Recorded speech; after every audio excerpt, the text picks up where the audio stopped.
Assalamualaikum warahmatullahi wabarakatuh. Alhamdulillah, selalu kita ucapkan kalimat mulia ini dari lisan kita kepada zat yang paling layak untuk disembah, dihormati, ditunduki, karena memang dialah satu-satunya pencipta semua yang di langit, semua yang di bumi, semua yang dapat kita lihat dan tidak kita lihat. Dia zat yang maha adil, maha bijaksana, maha kuat, maha segala-galanya. Dan dia zat yang telah menggantungkan segala nikmat yang dia berikan kepada kita dengan kalimat mulia, Alhamdulillah. Maka sangat wajar kalau selalu lisan kita terbasahkan dengan kalimat mulia ini. Juga kita panjatkan salam hormat kita kepada manusia terbaik, pimpinan para nabi dan rasul, orang yang paling sempurna dari sisi akhlak, fisik, dan juga jalur nasabnya. Manusia yang telah dipilih oleh Sang Pencipta sebagai penutup para nabi dan rasulnya, Nabi Muhammad sallallahu alaihi wasallam. Sebagaimana Allah Sang Pencipta dan malaikatnya telah memberikan salam hormat kepada beliau. Teman-teman sekalian, kalau seseorang di antara kita memiliki hubungan dengan orang lain, sosok manusia punya hubungan dengan manusia yang lain, dan manusia ini kebetulan yang menjadi teman dekatnya atau yang dia jalin hubungan dengannya adalah orang yang memiliki kedudukan, jabatan, punya kekayaan, kesempurnaan fisik, orangnya cerdas, baik, apalah segala macam sifat yang kira-kira kita banggakan dari seorang teman ada padanya. Setiap kali kita ada masalah, dia selalu hadir dalam kehidupan. Setiap kali kita sedang melakukan satu perbuatan baik, dukungannya harus selalu atau selalu berada bersama kita. Kira-kira bagaimana kita merasakan ketentraman jiwa pada orang ini? Saya yakin kita sepakat bahwasanya kita akan sangat tentram dengan orang ini. Rasanya kalau tidak ngobrol sehari saja sama dia rugi. Nyaman rasanya kalau mendengar suaranya, karena setiap hari kalau kita telepon selalu dengan sambutan meriah, selalu dengan motivasi positif. Apapun yang kita ingin keluhkan selalu dijadikan sebagai amanah, tidak pernah dibongkar kepada orang lain. Apa saja yang kita butuhkan selalu orang ini hadir, dan ini biasa kita namakan dengan sahabat setia. Saya yakin kita sepakat teman-teman sekalian, kita sangat senang dengan orang ini. Bahkan mungkin semua file rahasia kita berikan kepada dia. Ini pembukaan ceramah kita sebenarnya. Judul kita teman-teman sekalian, indahnya menjalin hubungan dengan Sang Pencipta Allah. Kalau seandainya kita bisa merasa tentram dengan manusia yang kayak tadi saya berikan ciri-cirinya, dan itu ada, bukan tidak ada dari manusia yang seperti ini, kita bisa merasa tentram. Padahal pada saat kita minta nasihat, dia cuma bisa mengucapkan kata-kata. Mungkin pada saat kita butuh bantuan materi, dia hanya bisa memberikan semampunya. Pada saat mungkin kita berbuat kebaikan, dia hanya bisa support semampunya. Manusia banyak lupa dengan hal yang besar, dan mereka melihat hal yang kecil. Seringkali yang saya kasih contoh di dalam materi-materi sebelumnya, kita kadang-kadang kagum dengan pelukis yang melukis dengan lukisan kecil, yang dia mengambil lukisan dari sesuatu yang kita lihat depan mata kita, dan kita bangga dengan lukisan dia karena persis seperti apa yang kita lihat. Padahal manusia itu hanya menciplak saja, dan lukisan manusia tidak pernah bisa bergerak.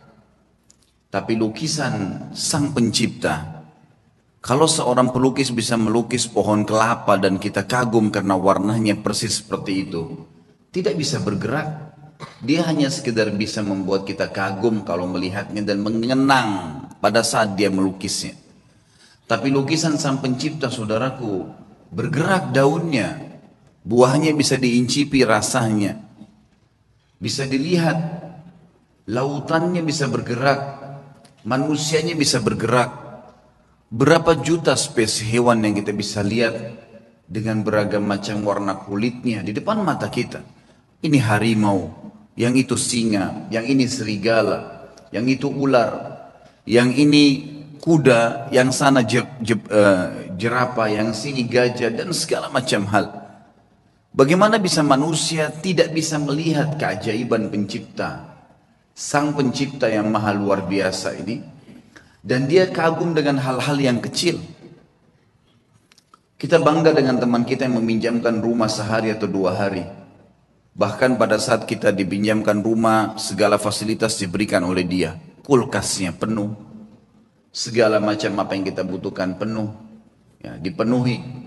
Panel listrik tinggal dipencet, kemudian nyala semuanya. Remote AC tinggal dipencet, kemudian nyala semuanya. Lalu kita kagum dengan orang itu. Itu tidak salah, manusiawi. Tapi yang salah adalah Anda tidak bisa menilai panel-panel listrik yang besar. Teman-teman sekalian, bukankah ada matahari yang terbit setiap hari tanpa kita memencet panel listriknya? Bagaimana misalnya kita bangga dengan panel listrik yang kecil dan kita lupakan listrik yang luar biasa, yang tampaknya tidak ada makhluk yang bisa hidup. Bagaimana kita lupa dengan hal yang besar seperti itu? Bagaimana caranya kita bangga dengan lukisan seseorang tadi dan kita lupa dengan di depan mata kita ribuan makhluk, jutaan, miliaran dari hewan-hewan, dari serangga dengan suaranya, dengan warnanya, dengan gerakannya. Manusia depan mata kita dengan beragam macam paras wajah, warna kulit. Lisan kita bisa mengucapkan kata-kata dengan beragam macam bahasa. Bisa membedakan mana rasa manis, rasa asin, rasa segala macam asam dan seterusnya dalam waktu yang bersamaan. Hidung kita bisa membedakan mana bau wangi, mana bau busuk dalam waktu seketika. Kita lupakan sesuatu yang besar seperti itu dan kita bangga dengan hal yang kecil hanya karena teman kita menyemprotkan minyak wangi dan kita rasa wangi. Hanya karena kebetulan kita lewat di sebuah tempat dan kita bisa mengatakan, oh busuk bau ini. Dan kita lupakan alat di hidung kita yang bisa membedakan bau wangi dan bau busuk seketika. Bagaimana bisa manusia lalai dengan hal yang besar dan mereka bangga dengan hal yang kecil, saudaraku? Dan inilah upaya syaitan laknatullahi alaihi untuk menjauhkan manusia dari penciptanya Allah subhanahu wa ta'ala. Allah zat yang maha pemurah, maha penyayang, menyebutkan dengan beragam macam sifat-sifatnya. Dan memang kita lihat depan mata kita. Pada saat Allah betul-betul mengatakan Alhamdulillahi Rabbil Alamin, segala puji bagi Allah Tuhan alam semesta. Memang semuanya memang Dia yang ciptakan. Semuanya yang kita lihat dan kita lihat memang Dia yang ciptakan. Dia pemilik alam semesta ini. Kemudian Ar-Rahman Ar-Rahim yang maha pengasih dan maha penyayang. Memang benar-benar Dia maha pengasih dan penyayang. Fir'aun yang jelas-jelas mengaku sebagai Tuhan, membantah Musa alaihissalam, kufur kepada Allah dan mengatakan kepada Haman, ya Haman ibni li sarha la'alli attalu ila ilahi Musa wa inni la adhunnuhu kadhiba. Wahai Haman, buatin saya menara supaya saya bisa naik dan saya mau lihat Tuhannya Musa tuh. Pencipta dia juga. Dia tantang seperti itu. Mungkin saya bisa lihat Tuhannya Musa dan saya pasti yakin Musa itu pendusta. Tapi apa perintah Allah kepada Musa dan Harun alaihi wassalam? Idhaba ila fir'auna wa qula lahu qawlan layyina. Pergi ke Fir'aun tuh. Hai Musa dan Harun, ucapkan kalimat yang santun. La'allahu yatadzakkar au yakhsha. Siapa tahu dia mau sadar. Karena dia tidak ngerti nih. Dia nggak tahu itu. Allah subhanahu wa ta'ala dengan kasih sayang yang luar biasa sampai seorang pencuri pun kalau ketangkap, kepergok dan dikeroyoki oleh masyarakat, teman-teman sekalian, itu juga bentuk kasih sayang Allah kepada dia. Demi Allah, kalau Allah nggak sayang sama dia, Allah biarkan dia dengan kesalahannya, maka di depan mata dia ada lubang api neraka yang akan membakar dia. Allah sudah ingatkan sebelum dia mencuri, sebelum dia kepergok, ada rasa takut, rasa khawatir. Kemudian mungkin ketangkap sekali, tapi tetap dia ngotot. Bagaimana caranya Allah berhentikan? Didatangkan sebuah masalah yang berat buat dia supaya dia kapok. Kalau Allah biarkan dia tidak kebongkar, Bayangkan berapa banyak kerusakan yang akan dibuat oleh orang ini. Dan Allah tahu dengan kemahamurahannya dan kasih sayangnya, hamba ini nggak ngerti, bodoh nih. Dia akan jatuhkan dirinya pada neraka yang dia sulit untuk selamat pada saat itu. Lebih baik sekarang kamu digebukin dan kamu akan tahu bahwasanya itu adalah berbahaya buat kamu kalau kamu lanjutin.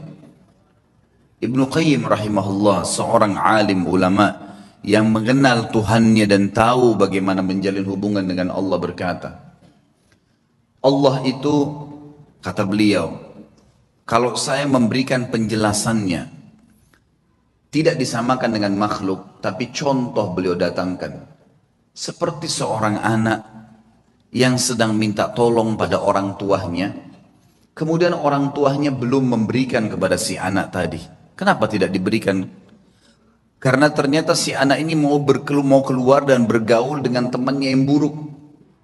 Kalau Anda semua di sini membayangkan memiliki seorang anak masih baru SMP, masih baru balik, kemudian tiba-tiba ada temannya ugal-ugalan, jelas narkotika, jahat orangnya, kemudian mengajak teman kita, anak kita dan menggodahnya untuk supaya keluar bersama dia di malam minggu misalnya, jelas mau ke tempat-tempat yang salah. Dan Anda sebagai orang tua, kira-kira kita izinkan tidak? Tidak bakal diizinkan. Kalau orang tua yang berakal, dia tidak mengatakan tidak, nak, tidak bisa. Ayah, ibu tolong izinkan saya. Jangan. Ayah, ibu tahu. Kenapa kita melarangnya? Karena kita tahu anak ini tidak mengerti. Enggak kok, saya bisa jaga diri. Enggak mungkin kok bisa jaga diri, nak. Ayah dan ibu lebih tahu. Kata Ibnu Qayyim, Allah Azza wa Jal lebih tahu dan lebih cinta pada hambanya dari dirinya sendiri. Wong Allah penciptanya kok. Allah lebih tahu.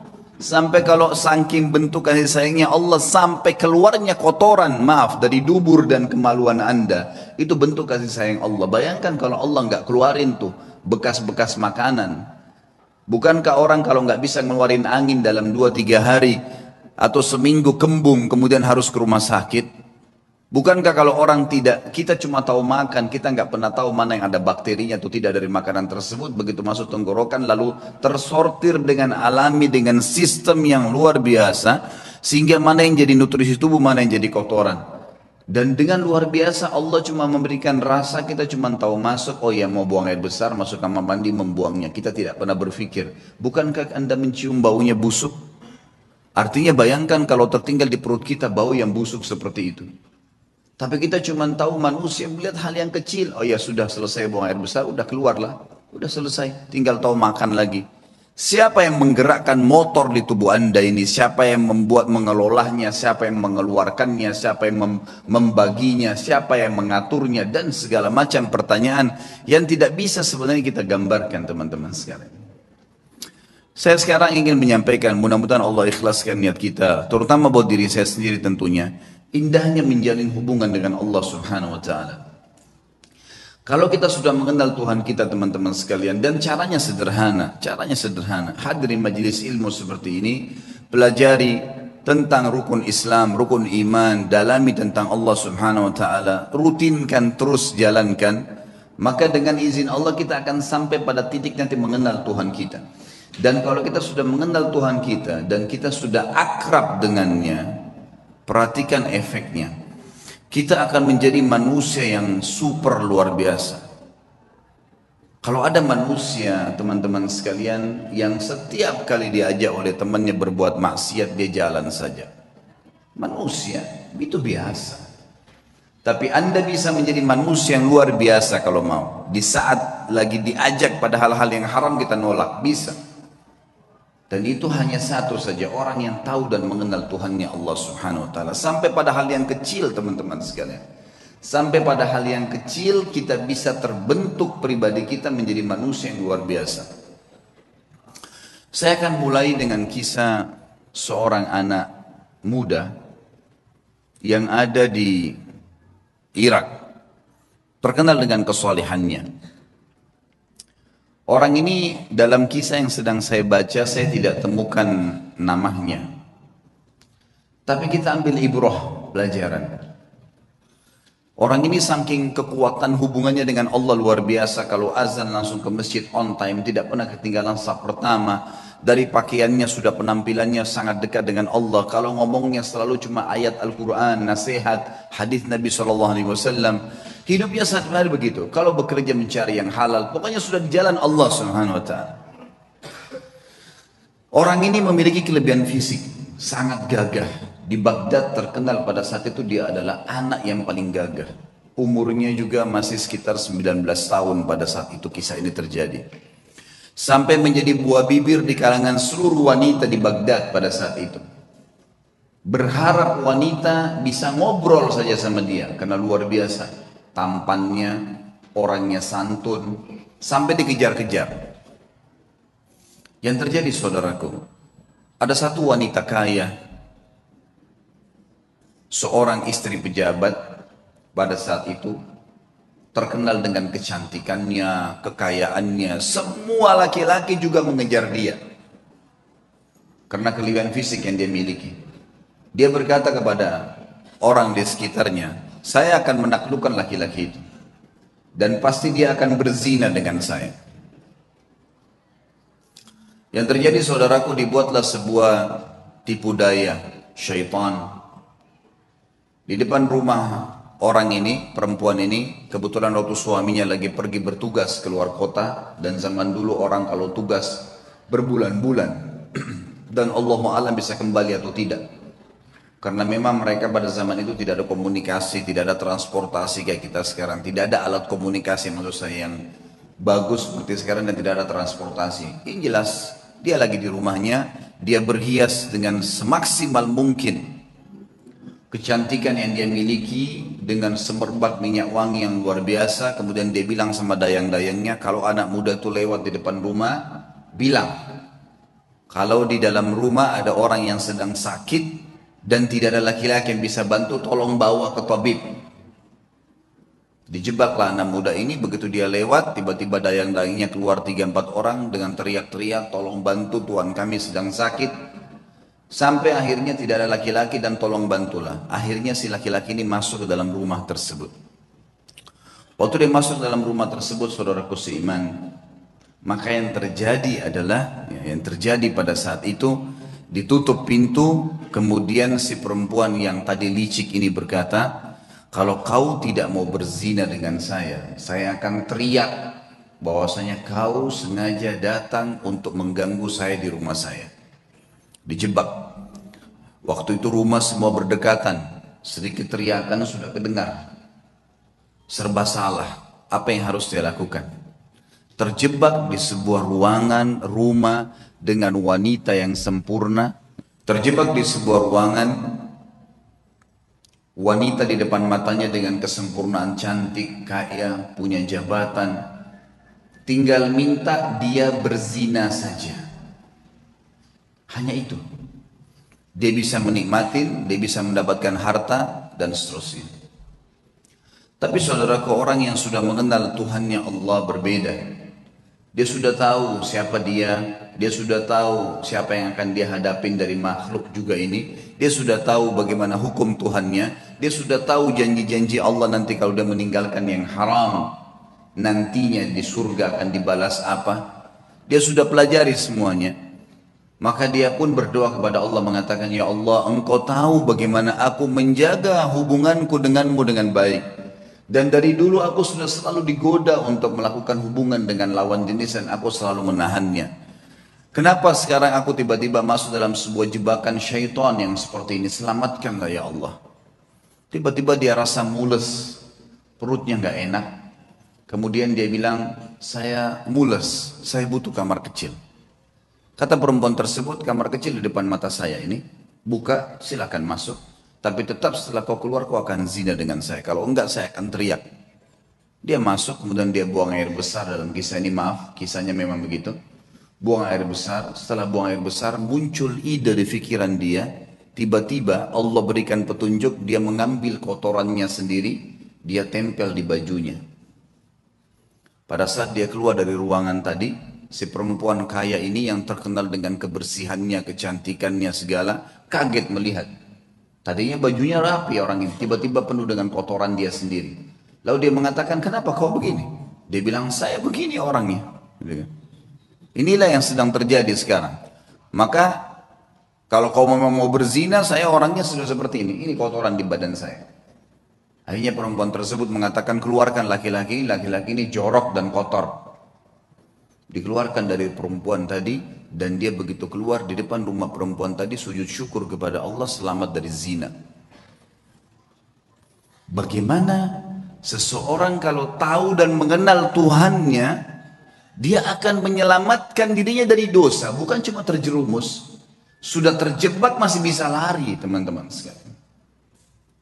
Betapa lemahnya banyak orang di antara kita, bukan cuma dijebak, dianya sengaja jerumuskan dirinya. Padahal sabda Nabi SAW jelas dalam hadis Bukhari. Kalau seseorang hamba berbuat dosa, satu dosa kecil, tertetes di dalam hatinya titik warna hitam, kelam. Kata ulama hadis begini, maksudnya apa tetesan hitam itu? Dia akan merasa beberapa hari ke depan hidupnya gelap, hidupnya sulit dengan satu dosa kecil. Hidupnya sulit, kelam, banyak pintu-pintu rezeki yang masih tertutup sampai titik hitam itu bersih. Apa kata Ibnu Umar radhiyallahu anhu? Aku mengetahui beratnya dosa kecil yang aku lakukan. Ahkar dzam, dosa yang paling kecil. Mungkin kita cuma melihat sesuatu yang biasa, mungkin cuma sekedar dengar sesuatu yang tidak disengaja. Saya tahu Allah mengharamkan saya sholat berjamaah subuh di masjid sebulan. Terharamkan dari ibadah gara-gara dosa yang paling kecil bagi dia. Sampai saya kadang-kadang teman-teman sekalian kalau menyimak kisah orang-orang saleh ini menganggap diri kita luar biasa kecil. Saya pernah diajak sama istri saya ke satu tempat, butuh sekali harus masuk di mall. Lalu kemudian saya ambil headset handphone saya pasang di kuping. Sambil saya dengarkan ceramah saya sendiri atau saya dengarkan tilawah. Waktu itu tiba-tiba terlintas di benak saya seperti sebelumnya, subhanallah saya nggak pernah terfikir. Kalau saya masuk ada musik, saya pikir ini adalah hal yang biasa. Bukan saya yang putar kok gitu kan. Tapi setelah saya simak kisah-kisah orang soleh ini dan saya pahami makna hadis tadi yang saya sebutkan, ternyata titik noda hitam di dalam hati dari dosa itu walaupun kecil sudah cukup mengharamkan kita dari nikmatnya ibadah yang luar biasa gitu kan. Sampai saya pasang headset tersebut, saya putar. Saya belum menasihatkan istri saya karena saya sendiri juga masih saya sendiri masih butuh itu. Sambil jalan, kemudian selesai belanja, kami keluar dari mall, lalu dia tanya, kenapa tadi pakai headset? Saya bilang, bukan tadi kamu dengar musik di sana sini? Dia bilang iya, tapi kan bukan kita yang putar. Saya bilang iya. Ingat, dosa itu seperti segelas racun. Kamu tahu atau tidak tahu itu racun, tetap akan berefek. Saya tidak mau nodai iman saya. Betul-betul memang saya rasakan sendiri selama ini, subhanallah kalau saya jalan ke mall dan dengar musik pun, begitu pulang berbeda ibadahnya. Ada gangguan di ibadah sholat malam, ada gangguan di bacaan Al-Quran, ada gangguan di ibadah-ibadah yang lain. Dan itu nyata memang, subhanallah. Makin kental kita jaga hubungan dengan Allah subhanahu wa ta'ala, makin jeli kita hati-hati dalam menjaga hubungan dengan Allah, maka makin kental hubungan dengan Allah subhanahu wa ta'ala, makin terasa tuh kenikmatan imannya. Makanya syaitan berusaha untuk mengelabui itu. Bagaimana caranya supaya bisa rusak itu? Coba kita simak sekarang kisah, banyak kisah-kisah orang saleh. Kalau kemarin ada beberapa sahabat yang kita angkat kisahnya dalam generasi emas Islam, kita coba korek sekarang kisah tabi'in. Mungkin ada di antara anda yang mengatakan itu kan Ustadz kemarin sahabat, lihat Nabi. Baik, kita lihat generasi tabi'in. Kita lihat generasi yang tidak jauh dari kita, tidak melihat juga Nabi Muhammad SAW. Saya akan angkat misalnya contoh teman-teman sekalian Muhammad bin Sirin rahimahullah. Muhammad bin Sirin ini salah satu ulama tabi'in yang terkenal dengan keimanannya dan beliau ahli ta'wil mimpi. Pedagang di pasar. Satu waktu beliau berdagang, kemudian ada dagangan, dia ragu nih, syubhat. Ini kayaknya salah nih. Ragu, cuman ragu bimbang. Harganya 40.000 dirham. Ini luar biasa jumlahnya. Ini bisa mungkin sampai puluhan juta. Mungkin 60-70 juta. Ditinggalin sama dia, nggak jadi transaksi. Dia ragu, kalau sumbernya ini kayaknya haram nih. Tinggalin sama dia. Satu pasar heboh. Padahal cuma dia yang memang punya peluang untuk mendapatkan keuntungan itu. Nggak mau, ditinggalin sama dia. Tersebar berita Muhammad bin Sirin meninggalkan 40.000 dirham. Ini bukan hal yang ringan. Seorang pedagang tahu nih keuntungannya. Baiklah. Besok pagi kejadian, ada satu orang transaksi di tokohnya, berikan uang, gitu kan, kurang 2 dirham. Kurang 2 dirham. Kata Ibnu Sirin, demi Allah, kau belum membayar 2 dirham itu. Kata orang itu, 2 dirham, demi Allah saya sudah bayar. Kata Ibnu Sirin, demi Allah kau belum bayar. Ribut nih. Satu pasar sampai datang. Lihat, ribut dengan 2 dirham. Lalu kata teman-temannya, waktu itu akhirnya orang ini akhirnya membayar 2 dirham. Setelah itu Ibnu Sirin berikan barangnya pergi. Orang-orang pasar tanya, wahai Ibnu Sirin, kemarin Anda meninggalkan 40.000 dirham karena syubhat. Sekarang Anda bersumpah atas nama Allah kena ngejar 2 dirham. Apa kata Ibnu Sirin? Orang yang mengenal Tuhannya. Ini yang penting teman-teman sekalian. Dia mengatakan, demi Allah saya bersumpah karena saya tidak mau dia makan haram. Karena saya tahu itu haram bagi dia. Dia tinggalkan 40.000 dirham yang bisa dia dapatkan. Kadang-kadang kita, Allah nanti aja deh. Gampang nanti baku atur kalau orang kita bilang. Biasa begitu. Tutup mata aja dulu, yang penting sekarang masuk dulu uangnya. Lupa. 1 rupiah sudah cukup membuat Anda masuk rumah sakit sebulan teman-teman. Kalau haram. Hati-hati. Imam Nawawi rahimahullah. Imam Nawawi ini pernah mendengar berita tetangganya kambingnya hilang. Tetangga dia bilang sama dia, kambing saya hilang. Gak tahu siapa yang ambil. Saya udah cari di tempat-tempat yang biasa saya gembalain, gak ada. Berarti dicuri ini. Imam Nawawi tidak beli kambing 1 bulan. Gak beli kambing. Semua kambing di pasar yang sudah mentah, yang sudah potong atau yang masih hidup dia tidak mau beli. Sampai dia pastikan kambing tetangganya sudah ada beritanya. Mati atau memang dia temukan kembali. Sebulan dia gak mau beli. Takut nanti kalau yang dia beli itu kambing temannya yang hilang. Saking hati-hatinya menjaga hubungan dengan Allah. Bayangin nih. Bagaimana dengan keadaan kita teman-teman? Semua dianggap remeh nih. Dari makanan, dari minuman, dari pakaian. Yang penting pakai saja, yang penting makan saja. Subhanallah. Semua ada tanggung jawab nih. Harus hati-hati menjaga hubungan dengan Allah subhanahu wa ta'ala.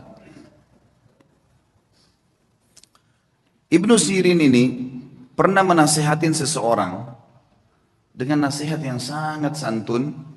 Orang ini kebetulan mencaci maki Hajjaj bin Yusuf. Kalau teman-teman belum kenal Hajjaj bin Yusuf, orang ini luar biasa jahatnya. Hajjaj bin Yusuf ini terkenal dengan kejahatan, gitu kan. Artinya orang ini suka menyiksa orang, suka mukul orang, gitulah ceritanya, gitu kan. Yang jelas ringkas cerita Hajjaj bin Yusuf ini dicaci maki oleh seseorang di sebelah Muhammad bin Sirin. Ini orang gini, ini caci maki macam-macam. Kata dia, nasihatnya sangat luar biasa. Sah ya ibna akhi. Hati-hati dengan ucapanmu wahai saudaraku. Fa innal Hajjaj aqbala ila rabbih. Ketahuilah Hajjaj ini yang sedang kau bicarakan sedang menuju kepada Tuhannya. Ini sedang menuju kematian ini. Tidak usah khawatir, sejahat apapun dia, sehebat apapun dia, pasti mati. Dia sedang menuju ke Tuhannya. Wa innaka innama taqdimu 'ala Allahi yaumal qiyamah, dan kau juga sedang menuju kepada Tuhanmu dan kau akan bertemu dengannya pada hari kiamat nanti. Satajid anna ahkara dham min dhunubika asharru min ala nafsika min a'zami fa'alahu Hajjaj. Dan pada hari itu, di hari kiamat, kau akan temukan dosamu yang paling kecil Kau akan lebih khawatir dan lebih takut daripada dosa terbesarnya Hajjaj yang pernah dia lakukan. Dia akan dihukum sama Allah. Tapi nanti hari kiamat kau akan temukan dosamu yang paling kecil adalah sesuatu yang lebih kau takuti daripada dosa terbesarnya Hajjaj. Falikulli imri'in sya'nun yughnih. Ketahuilah, semua orang akan sibuk dengan perkaranya sendiri. Ya. Wa'lam anna Allah azza wa jalla sayakhtassu minal Hajjaj mimman zalamahum. Dan pasti ketahuilah dan yakini Allah akan membalas Hajjaj, ya, orang yang sedang kau bicarakan itu, dari orang-orang yang dia zalimi, tidak tertinggal sedikit pun. Wa yakhtassu lil Hajjaji mimman yadhlimuna. Tapi ingat, Allah juga akan menolong Hajjaj dari orang-orang yang menzalimi dia. Fala tashghilanna nafsaka ba'dal yawmi bisabbi ahad. Oleh karena itu, mulai hari ini berhenti mencaci orang lain. Nasihat yang luar biasa. Karena orang kenal Tuhannya. Orang buruk pun jangan ceritain. Tidak usah urus-urusannya orang. Sudahlah, gitu kan. Tugas kita kalau kita lihat aib pada diri orang, alhamdulillah nggak ada pada saya. Ya Allah berikan dia hidayah. Cukup. Sebatas itu saja. Jangan lebih. Kenapa dia begini, kenapa dia begitu, kenapa dia begini. Untuk apa kamu campurin itu? Apa gunanya buat kamu? Ingat, dia akan berhubungan sama kita di hadapan Allah dengan keadilannya Allah. Kezaliman yang dia lakukan sama kita, kita akan ambil. Tapi kezaliman kita pada dia juga dia akan ambil. Gak ada yang tersembunyi hari kiamat. Kisah yang lain, Muhammad bin Sirin, masih Muhammad bin Sirin, saya akan sebutkan beberapa figur. Muhammad bin Sirin ada 3 kisah yang saya angkat. Tadi kisah kedua, kisah ketiga teman-teman sekalian. Muhammad bin Sirin ini pernah membeli madu. Madu ini kebetulan dibeli 1 gentong besar. Kalau gentong di zaman dulu itu mungkin ya bisa menampung sekitar 200 kilo madu. Sampai 250 kilo madu. Waktu dia beli, dia taruh di gentong, rupanya malam hari atau dia tidur, dia lupa tutup gentong itu. Masuk tikus. Tikus ini masuk ke madu. Masuk, dan ini madu diambil karena jumlahnya banyak, jatuh tempo. Muhammad bin Sirin rahimahullah lupa tutup, masuk tikus. Tikusnya waktu dia bangun pagi dilihat mati di madu itu, nggak bisa keluar, melengket mati. Muhammad bin Sirin rahimahullah mengambil madu itu semuanya dibuang. Dibuang, sengaja cari sungai, dibuang. Dia bukan buang biasa, dibuang di sungai supaya mengalir gitu. Orang-orang semua datangin, wahai Muhammad bin Sirin, tinggal kamu angkat tikusnya, yang lainnya jual. Kenapa kok harus semuanya dibuang? Apa jawaban dia? Demi Allah saudaraku, aku tidak tahu tetesan mana madu yang kena bakteri, yang kena kotorannya, najisnya tikus itu, sehingga saya jual pada seseorang dan saya menipunya. Gitu. Maka saya lebih baik rugi semuanya daripada saya dihisab sama Allah hari kiamat. Luar biasa imannya. Dibuang, dialirkan semua. Kisahnya berlanjut, subhanallah. Pemilik madu datang, nagih. Beberapa waktu kemudian, wahai Ibnu Sirin, tagihannya. Kata Ibnu Sirin, saya belum punya uang. Kata dia, baiklah. Bagaimana jalan keluarnya? Ibnu Sirin bilang, kasih saya waktu, beberapa waktu saya akan bayar. Baiklah, dikasih waktu. Berjalan waktu, sama Ibnu Sirin dengan hikmah Allah belum punya duit. Orang ini hanya mengeluh kepada hakim. Hakimnya manggil, Muhammad bin Sirin ulama besar, dipanggil. Dihormatin di pengadilan, lalu dikatakan, wahai Ibnu Sirin, bagaimana kasus Anda? Dia bilang, hukum di tangan Anda. Ceritanya begini. Dan memang saya belum punya apa-apa. Kata hakim, kalau begitu Anda akan dipenjarakan. Kata Ibnu Sirin, lakukan. Penjarakan. Dipenjarain Ibnu Sirin. Sampai tunggu siapa yang bisa bayarin buat dia. Gitu. Subhanallah, penjaga penjara tahu siapa Ibnu Sirin, ulama besar. Kata penjaganya apa? Wahai Ibnu Sirin, Kalau malam hari, pulanglah tidur dengan keluarga Anda, pagi silakan Anda kembali ke sini. Kira-kira bagaimana tuh kalau kita ditawarin begitu? Penjara-penjara silakan pulang ke rumah, nanti pagi datang lagi ke sini. Gitu. Begitu terus di penjara. Kata Ibnu Sirin, demi Allah, sambil pegang kerangkangan penjaranya, demi Allah ya saudaraku, saya tidak akan tolong kamu masuk ke neraka. Saya akan tinggal di sini sampai utang saya terbayar. Gak mau keluar. Baca Al-Quran, sholat malam. Sampai akhirnya orang-orang satu Baghdad datang membayarkan dia. Didengar ceritanya dibayarin. Ya. Lunasin utangnya sampai dia keluar. Tapi bagaimana mereka mengetahui hubungannya dengan Allah Subhanahu wa taala? Dan ini satu hal yang mahal teman-teman sekalian, mahal sekali.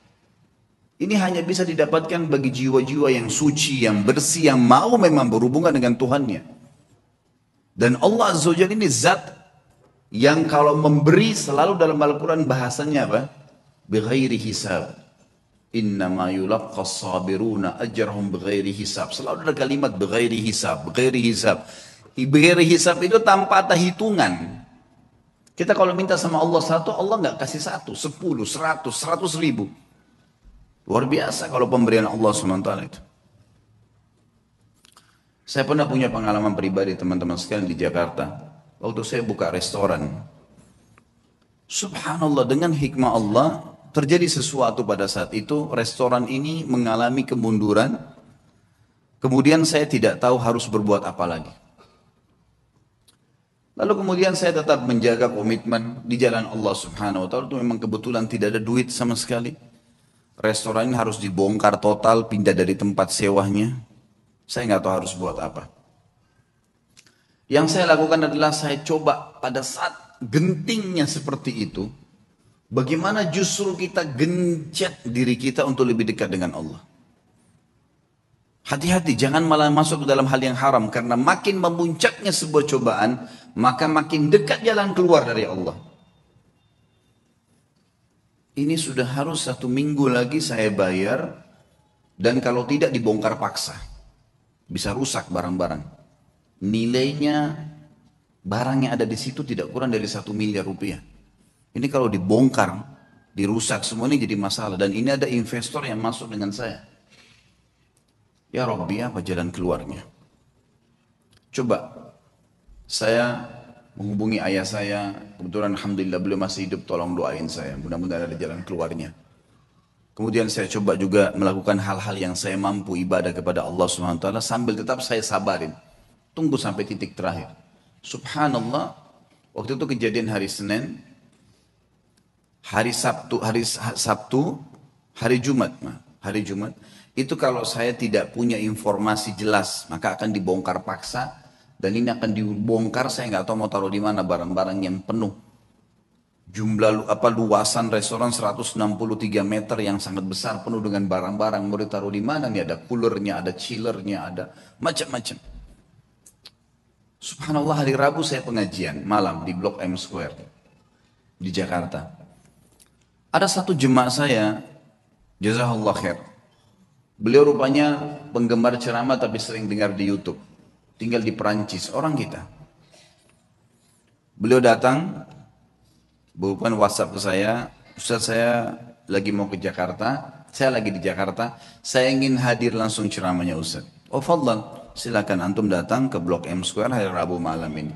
Kebetulan maghrib Isya ada materi dosa-dosa besar, habis Isya insya Allah akan ada tanya jawab sampai jam 9 malam. Datanglah beliau, habis selesai ceramah dia datang salaman sama saya, karena saya belum pernah lihat fisiknya, cuman selama ini kontek-kontekan program sosial yang saya kasih, sumur lah, beli motor buat dai lah, beragam macam program yang saya kadang-kadang buat di pengajian, itu semua dia ikut menyumbang. Sampai terakhir jazakallah khair, beliau nyumbang untuk mengumrohkan 2 orang hafid Quran. Yang saya buatin program, kemudian alhamdulillah dia ikut. Yang jelas teman-teman sekalian, saya waktu itu kemudian saya ngobrol sama dia habis sholat, lalu kemudian saya kasih di mobil saya, kebetulan ada beberapa buku agama, silahkan ambil, bawa pulang, mungkin antum bisa baca-baca. Pas mau pisah, hitungan 2 menit sebelum pisah, dia ngomong sama saya, Ustaz saya kemarin ke Ajwad, ke restoran antum, tapi tutup. Oh iya akhi, udah tutup itu, mungkin sekitar sebulan sekalian tutup. Dan memang keadaannya sekarang kayaknya udah nggak bisa saya lanjutin sewanya karena terlalu mahal. Dan ini insya Allah akan mungkin dibongkar, dalam 1-2 hari ini sudah akan dibongkar. Mungkin memang tidak bisa buka lagi. Loh kenapa Ustaz masalahnya? Saya ceritain sepintas. Karena sewa ini harus bayar per bulan sekian, jadi saya tidak bisa menjalankan lagi. Tapi memang nilainya restoran sekian, mungkin saya akan buka. Saya sudah coba tawarkan saham ke beberapa jemaah, memang belum ada jalan keluar. Emang sahamnya berapa Ustaz? Sahamnya sekian saya bilang. Ada nilai yang saya sebutin tentunya tidak layak saya sebutin dalam pengajian. Kemudian dia bilang sama saya, kenapa Ustaz baru bilang? Saya sebenarnya baru kemarin ikut investasi di satu perusahaan yang saya inginin. Baik Ustaz, berikan saya waktu. Malam ini saya bicara sama istri, siapa tahu ada jalan keluar. Fadhal, silahkan. Saya pulang ke rumah, kemudian saya setelah mandi segala, mungkin sekitar jam 10 malam saya dihubungin sama beliau. Ustaz saya sudah musyawarah sama istri, kayaknya saya akan ikut sama antum nih. Investasi, restoran itu kita bongkar, pindah dari satu tempat, kita sewa, kita pindah semua. Tiba-tiba, ini orang datang dari Perancis, Allah utus datang ke saya ke Jakarta, kemudian kasih jalan keluar.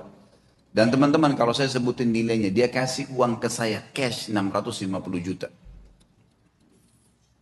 Saya sampai gak bisa tahan, waktu itu nangis, sujud-sujud sama Allah, ini jalan keluar bagaimana ini? Saya langsung datang ke mallnya, waktu itu saya bahasakan ini saya mau buka kembali, dia bilang udah gak bisa Pak, harus bongkar. Baiklah, berikan saya waktu, saya sudah punya anggaran, saya sewa.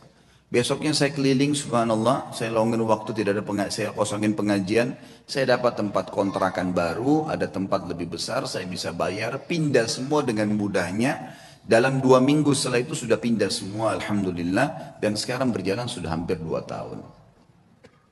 Sabar sedikit dalam ketaatan. Dan Allah Azza wa Jal ada bersama kita teman-teman sekalian. Inna allaha ma'alladzina taqaw walladzina hum muhsinun. Allah sudah katakan, Allah akan selalu bersama dengan orang yang beriman dan orang yang berbuat baik. Ini enggak, kadang-kadang orang sudah dalam keadaan genting, susah, maksiat lagi. Tambah kebar, tambah mabuk, tambah berzina, menambah menumpuk-numpuk masalahnya. Sementara masalah kecil saya sudah cukup membuat masalah yang besar buat kita. Maka harus sabar. Yakin dengan Allah Subhanahu wa taala. Kita dengarkan kisah Asy-Syu'bi. Syu'bi terkenal seorang ulama tabi'in. Nama lainnya Amir bin Syurahbil rahimahullah. Beliau pernah menjadi penasehat khalifah. Penasehat khalifah ini, zaman dulu kelebihan khalifah-khalifah Islam kita, itu mereka menjadikan penasehat-penasehatnya selalu ulama. Sehingga memang terkontrol terus, terawasi. Ini boleh nggak? Nggak boleh. Ini boleh nggak? Boleh. Kita lihat kalau kisah sukses pemimpin kita selalu di sebelahnya ada alim ulama. Kalau yang jauh dari ulama pasti udah kacau semua itu, gitu kan? Maaf saya tidak singgung siapapun tentunya, tapi saya membahasakan ini umumnya, histori. Kalau kita lihat coba baca deh, suksesnya pemimpin-pemimpin khalifah-khalifah kita, gitu kan? Itu semua di sebelahnya memang ada penasehat para ulama. Waktu Abu Bakar menjadi khalifah, penasehatnya Umar bin Khattab. Waktu Umar bin Khattab jadi khalifah, Ali bin Abi Thalib dan Uthman menjadi penasihatnya. Waktu Uthman bin Affan, Abdurrahman bin yang menjadi penasihatnya Ali bin Abi Thalib dan Talha, dan Sa'ad bin Abi Waqqas. Terus begitu, mereka saling minta orang-orang di sebelahnya jadi penasihat. Subhanallah, khalifah ini sangat terkenal dengan kesolehannya. Abdul Malik bin Marwan namanya. Saleh dia jadikan penasihatnya Syu'bi. Syu'bi seorang ulama yang terkenal. Ulama hadith, ulama fikih dan seterusnya. Pernah satu waktu khalifah ini menahan sebagian orang, tapi belum jelas orang ini salah atau enggak. Penjarain dulu deh, gitu kan. Dipenjarain dulu untuk memastikan orang ini salah atau tidak. Gitu. Maka beliau di sebelah khalifah tidak tinggal diam, langsung menasihatin mengatakan, ya Amiral Mukminin, wahai pemimpin orang-orang yang beriman, in kunta habastahum bil batil, kalau anda menahan mereka dengan batil, nggak benar nih, fal haqqu yukhrijuhum, pasti kebenaran akan mengeluarkan mereka. Wa in kunta habastahum bil haqq fal af'u yas'auhum. Kalaupun Anda menahan mereka karena mereka salah, maka Allah lebih memuji sifat memaafkan. Nasihat yang luar biasa. Maka Abdul Malik pun rahimahullah langsung memaafkan orang-orang tersebut, menyelesaikan hak-haknya orang yang diambil, ya. Betul-betul kebutuhan pada saat itu bukan hal mencuri, bukan hal yang apa ya. Hal-hal yang masih bisa ditoleransi karena memang ada perseruan yang akhirnya masih bisa ditoleransi. Akhirnya dimaafkan oleh Abdul Malik, tapi posisi di sini Syu'bi menasihatinya. Pernah satu waktu Syu'bi ini diutus oleh Abdul Malik bin Marwan menuju ke Kaisar Romawi. Kisah yang kedua tentunya. Pada saat dia pergi ke Kaisar Romawi, teman-teman sekalian, pas tiba di sana, Kaisar Romawi heran dengan kecerdasan Syu'bi. Dengan 2 hari di sana Romawi, dia sudah bisa tahu berapa jumlah kamar, bangunan ini dari apa komposisinya, tamannya seluas apa. Banyak hal yang aneh-aneh yang ditahu oleh Syu'bi dalam 2 hari di istananya gitu. Lalu dia kagum dengan kecerdasannya.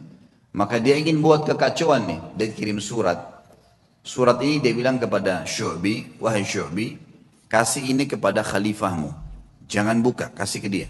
Dia bilang baiklah. Syu'bi menjaga amanah, dikasih kepada Amir Mu'minin Abdul Malik. Lalu waktu dibuka tulisannya begini. Dari Kaisar Romawi kepada yang terhormat Raja Muslim Abdul Malik bin Marwan. Saya melihat bahwasanya orang yang sedang kamu utus ini sangat cerdas. Dan kayaknya dia yang paling layak menjadi khalifah. Gitu. Bahasa begitu. Lalu Abdul Malik ini menutup surat lalu mengatakan kepada Syu'bi, apa kau tahu apa yang terjadi? Surat ini apa isinya? Dia bilang, demi Allah tidak wahai Amir Mu'minin. Amanahnya adalah titipin surat ini kasih ke Amir Mu'minin. Kira-kira kalau kita tahu isi suratnya seperti itu, masa kita mau kasih ke khalifah? Gitu ya. Kalau secara akalnya. Memang dia nggak buka. Apa adanya. Dan orang yakin kepada Allah Subhanahu wa taala. Sehebat apapun tipu daya yang dibuat oleh manusia, wa makaru wa makarallah wallahu khairul makirin. Mereka mengatur tipu daya dan Allah juga mengatur tipu daya, dan Allah sebaik-baik pengatur strategi tipu daya. Mau kemana dia muter-muter? Mau kemana dia buat data-data palsu? Surat-suratnya sampai kemana gitu. Ya. Toh kapasitas perutnya cuma makan 2 piring. Tempat tidurnya cuma 1 kali 2 meter. Dan pada saat mati cuma membawa kain kafan. Mau dibawa kemana tuh mobil yang dibeli dari uang haram? Tas-tas bermerek, dompetnya. Makanan-makanan mewah yang dia makan akhirnya jadi kotoran dan jadi penyakit buat dia. Kebodohan, karena tidak faham. Ringkas cerita adalah, kata Syu'bi, demi Allah saya tidak tahu ya Amir Mu'minin. Kata dia, sesungguhnya Raja Kaisar Romawi itu menulis surat mengatakan, kagum dengan kecerdasanmu, dan dia berkata, gitu kan, kalau kamu adalah orang yang paling layak jadi khalifah. Kata Syu'bi, demi Allah yang bermuminin, karena dia belum kenal Anda. Kok dia kenal Anda? Pastilah otomatis dia akan tahu bahwasanya Anda lebih cerdas daripada saya. Lalu kata Abdul Malik, saya sudah paham apa maksudnya. Lalu kemudian dia kirim surat lagi ke Raja Romawi dan dia berkata, kepada dari Amir Mu'minin Abdul Malik Marwan dan kepada Kaisar Romawi, apa yang kamu ucapkan itu, ya, sebenarnya sudah saya baca. Kalau kau ingin mengacaukan kerajaan saya, dan ketahuilah, saya dan Syu'bi bersaudara karena Allah dan tidak akan pernah kau bisa masuk di dalamnya. Lalu pengantar surat ini rupanya waktu dia ngantar surat, dia sempat di sebelahnya Kaisar Romawi, dia dengar. Maka dia mengatakan, ya, demi Allah, kata si Kaisar Romawi, tapi dalam bahasa Arab diterjemahkan. Karena mereka juga memanggil Allah, orang-orang Kristen gitu kan. Demi Allah, saya tidak ingin kecuali itu, ingin mengacaukan kerajaannya.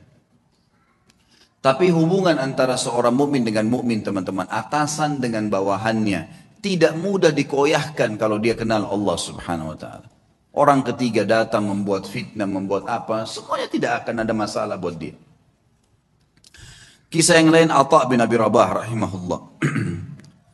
Atha bin Abi Rabah ini teman-teman sekalian pernah, tentu Atha ini sedikit saya berikan gambaran, dan ulama mengatakan dalam ilmu jarh wa ta'dil, dalam ilmu hadis kita boleh ada hal-hal yang boleh disebutkan kalau berhubungan dengan kekurangan seseorang kalau memang itu ciri khasnya, atau sesuatu yang kalau disebutkan tanpa menyebutkan nama pun, nah ini masuk bukan dalam ghibah. Yang jelas ulama menyebutkan ciri fisik di sini seperti mereka menyebutkan Nabi SAW jarbu, tidak tinggi tidak pendek, itu bukan aib. Atha bin Abi Rabah ini seorang budak hitam, kulit hitam, disebutkan dalam buku-buku tentang penjelasan biodata beliau, orangnya kurus, kaki kanannya pincang, mata kanannya rusak. Fisiknya sangat kurang, rahimahullah. Tapi waktu Atha bin Abi Rabah menjadi ulama, khalifah waktu itu Sulaiman bin Abdul Malik, adiknya tadi Abdul Malik bin Marwan itu, anaknya Abdul Malik bin Marwan, waktu sudah meninggal ayahnya dia jadi khalifah. Sulaiman bin Abdul Malik ini orangnya baik, khalifah dan suka dengan alim ulama. Dia mengeluarkan peraturan kalau tidak boleh mengeluarkan fatwa di musim haji kecuali Atha bin Abi Rabah. Orang alim ulama. Karena ini dalam haji tidak boleh sembarangan nih. Sampai Atha bin Abi Rabah dapat julukan ya alimnya ulama, gurunya para ulama. Ulama-ulama pun kalau datang di Mekah banyak meminta nasihat dari beliau. Atha bin Abi Rabah ini rahimahullah, di musim haji datanglah Sulaiman ibn Abdul Malik khalifah dengan anaknya, dengan ketampanannya, dengan dayang-dayangnya, dengan kebesarannya, buka kemah besar, kemudian masuklah wukuf di Arafah.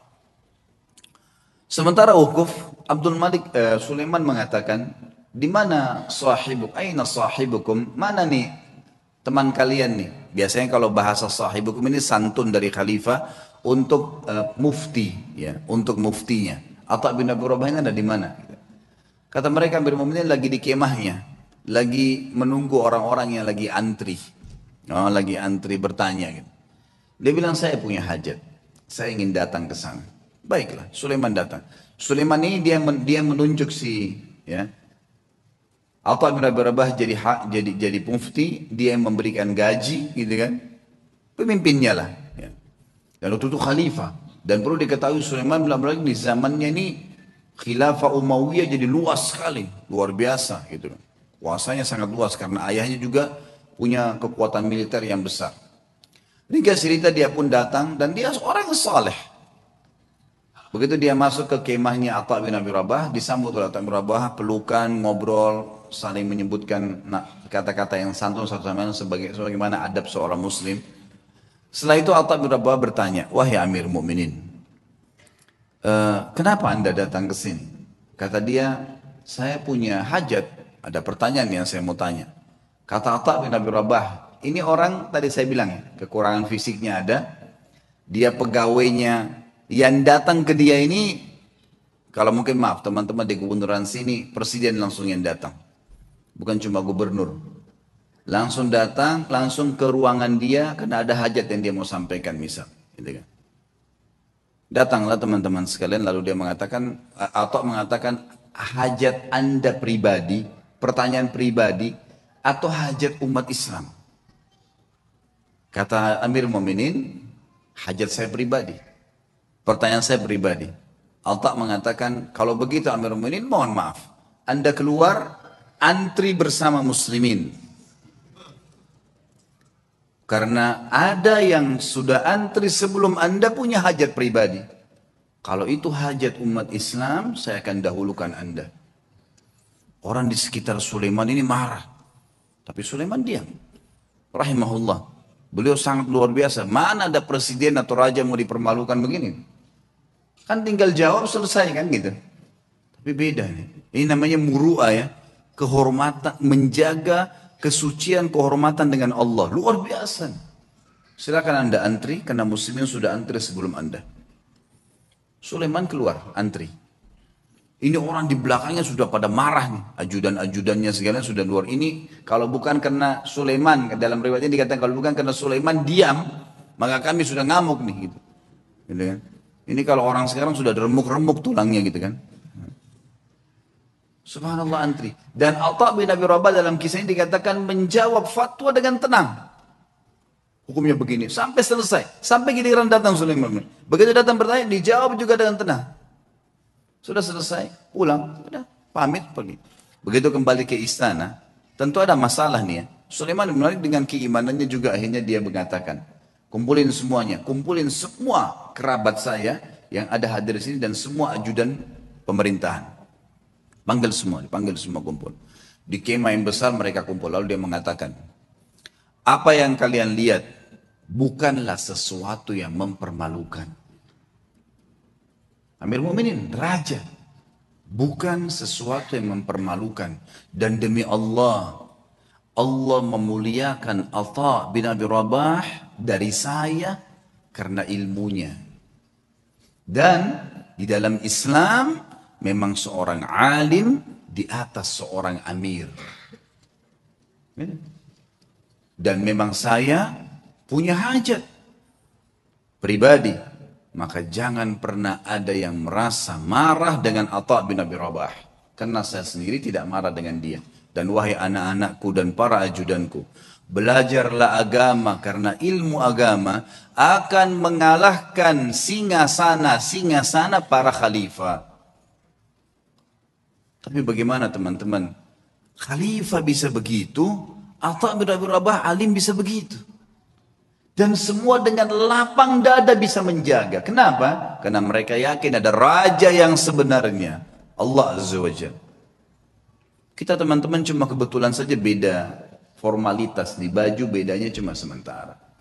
Ini jabatannya, oh ini si fulan. Ini mobilnya bedanya begini. Itu cuma hiasan, kemasan. Sama dengan makanan. Misal kalau di Makassar ada coto yang ditaruh di mangkuk yang mahal, ada yang ditaruh di piring yang biasa. Tapi sama saja coto. Gitu kan? Gitu. Mudah-mudahan bahasa ini bisa difahami, gitu kan? Karena kalau makanan langsung paham biasanya. Satu waktu, kisah yang lain, Atha bin Abi Rabah mendatangi, jadi Sulaiman meninggal dunia. Khalifah tadi meninggal dunia, sudah lewat waktunya dia meninggal dunia. Datang adiknya bernama Hisham.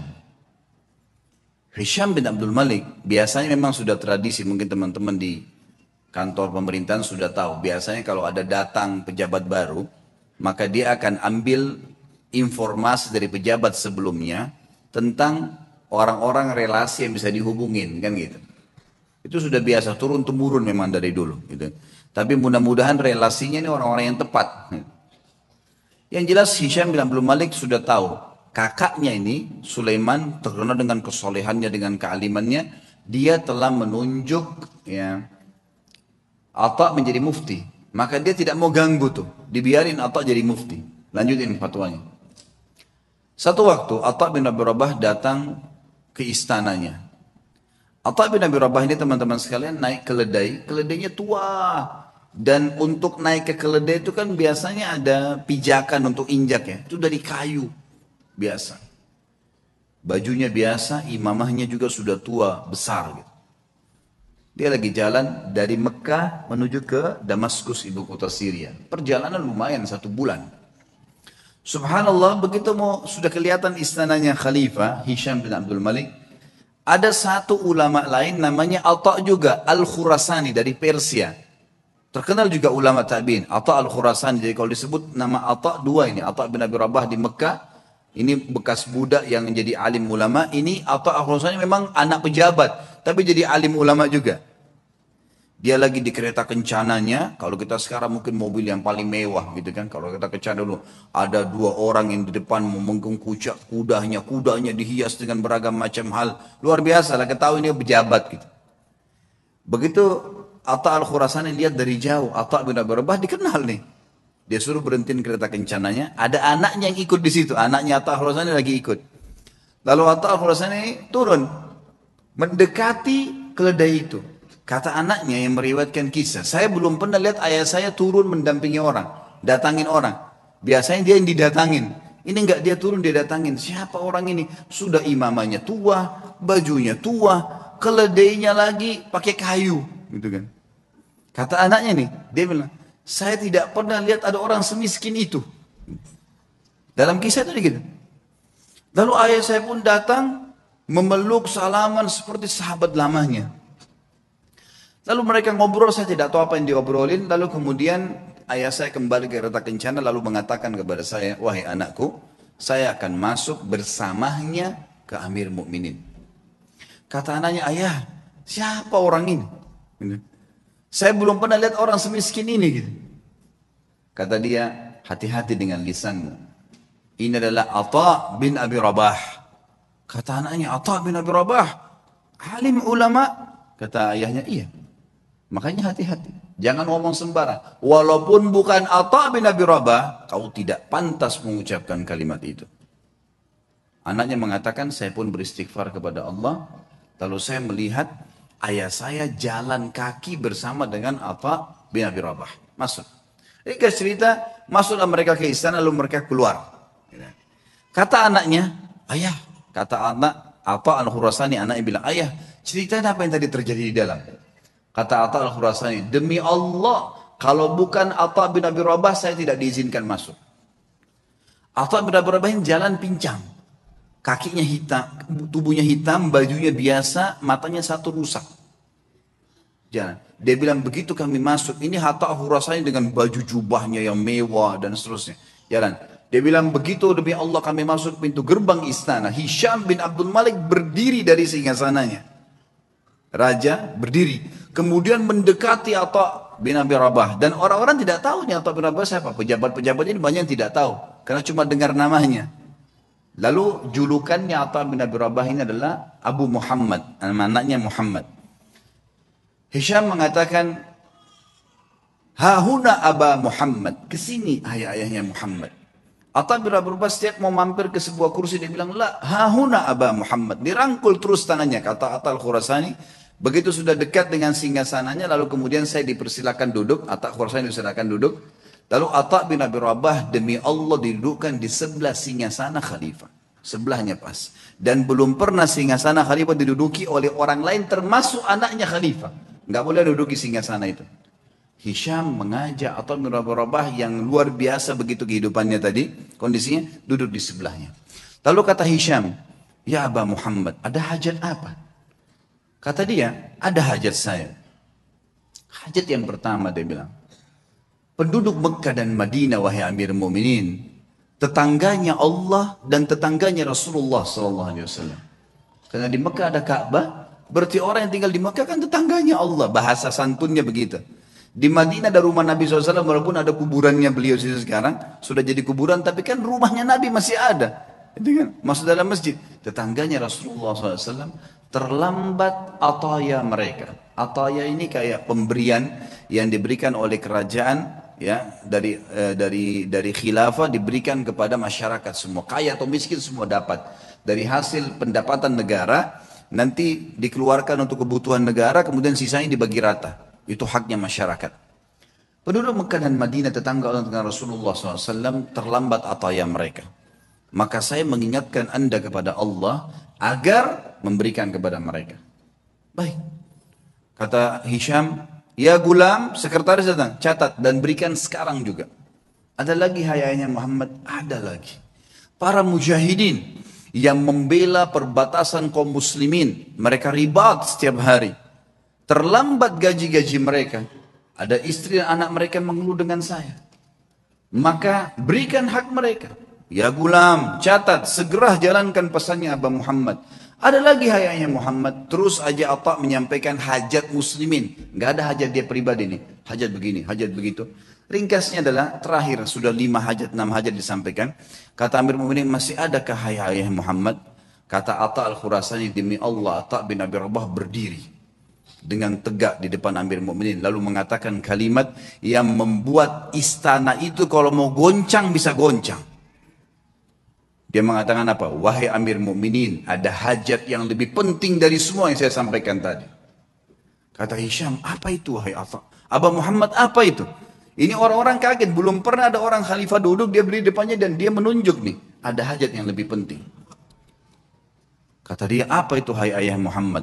Demi Allah wahai Amir Mu'minin, kau dilahirkan di muka bumi ini sendirian. Dan kau juga akan mati sendirian. Dan kau akan dihisap oleh Allah sendirian. demi Allah, semua yang kau lihat di sekitarmu ini tidak bermanfaat buat kamu. Maka bertakwalah dengan Allah. Hisham bin Malik menangis. Waktu itu menangis luar biasa sambil memukul tongkatnya.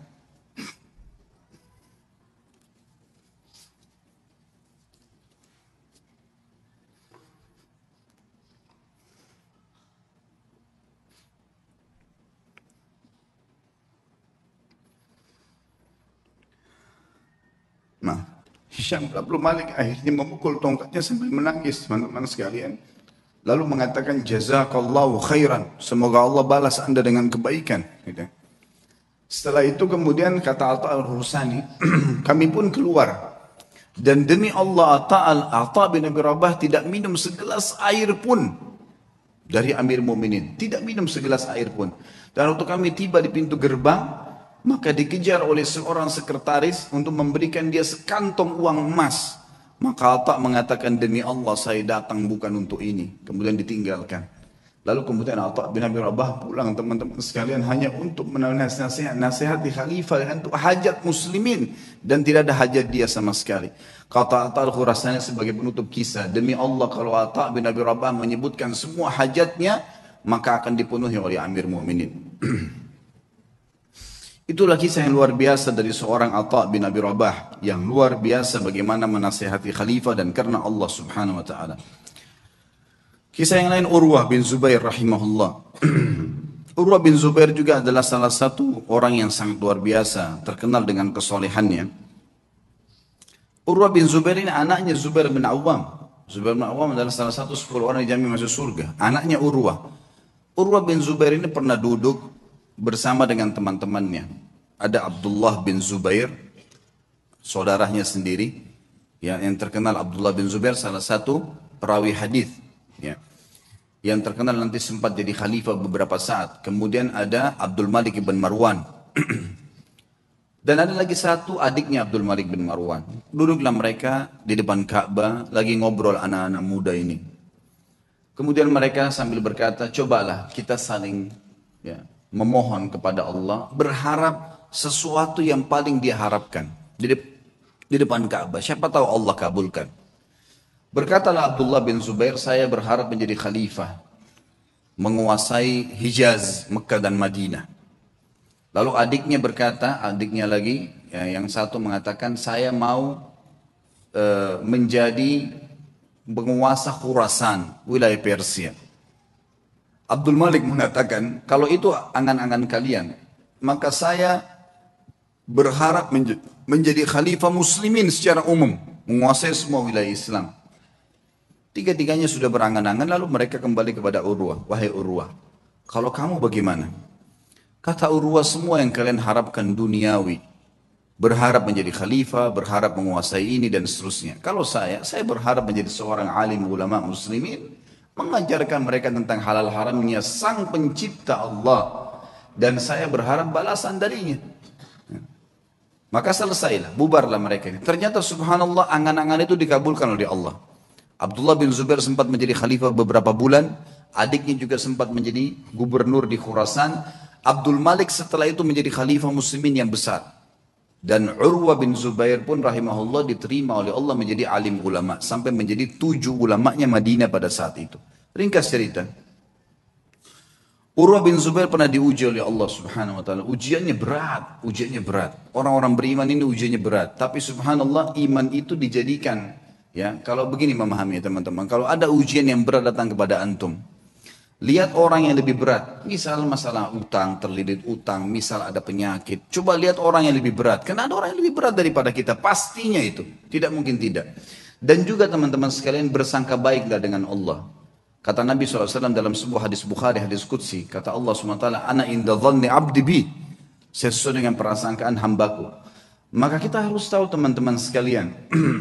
Kalau Allah sedang mencoba kita, berarti dengan cobaan tersebut Allah sedang mencintai kita. Karena kalau tidak sedang dicoba, kita akan jauh dari ibadah.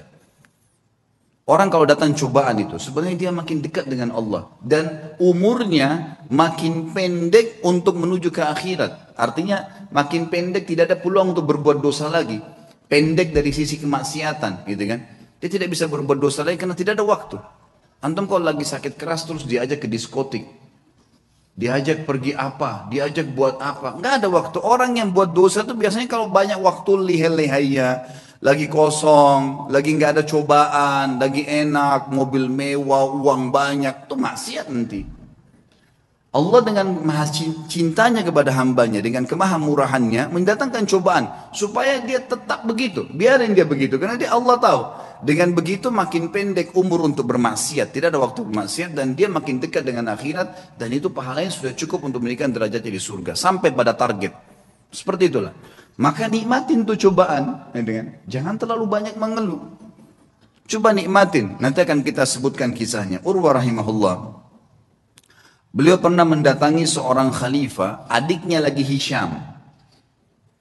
Namanya Al-Walid ibn Abdul Malik. Al-Walid ibn Abdul Malik ini teman dekatnya dia. Gitu ya. Jadi khalifah setelah kakaknya meninggal, kemudian diundanglah Urwah bin Zubair rahimahullah dari Madinah datang ke Irak. Di Damaskus waktu itu. Dia bawa anak laki-lakinya teman-teman sekalian. Anak laki-lakinya ini anak laki-laki yang sudah hafal Quran, umurnya sekitar 20 tahun, dibawa sama Urwah dan ini mau dicetak jadi kadernya dia. Dan waktu itu kebetulan tidak ada anak laki-lakinya kecuali ini, satu orang. Dia punya 4 orang anak, 3-nya perempuan. Dia banggakan anaknya, dibawalah sama dia.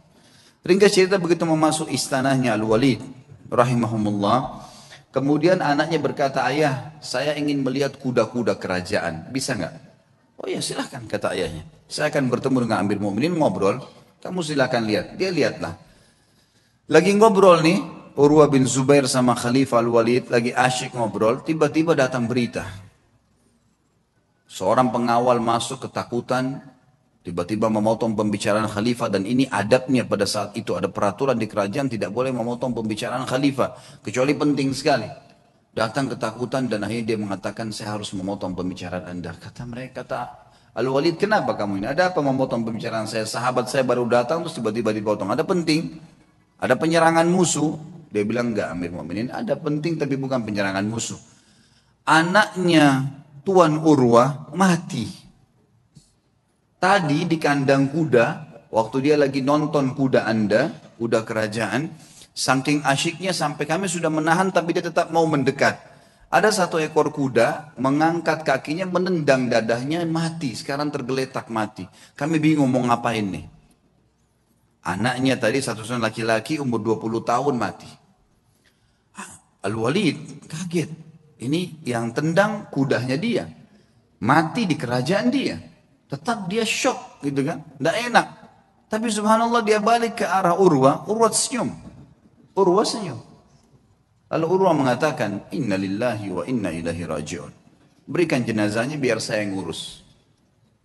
Dengan sangat tenang, dia turun dari duduk tadi bersama khalifah, dia lihat jenazah anaknya, ditutup matanya, diuruslah jenazah sama dia, dimandikan.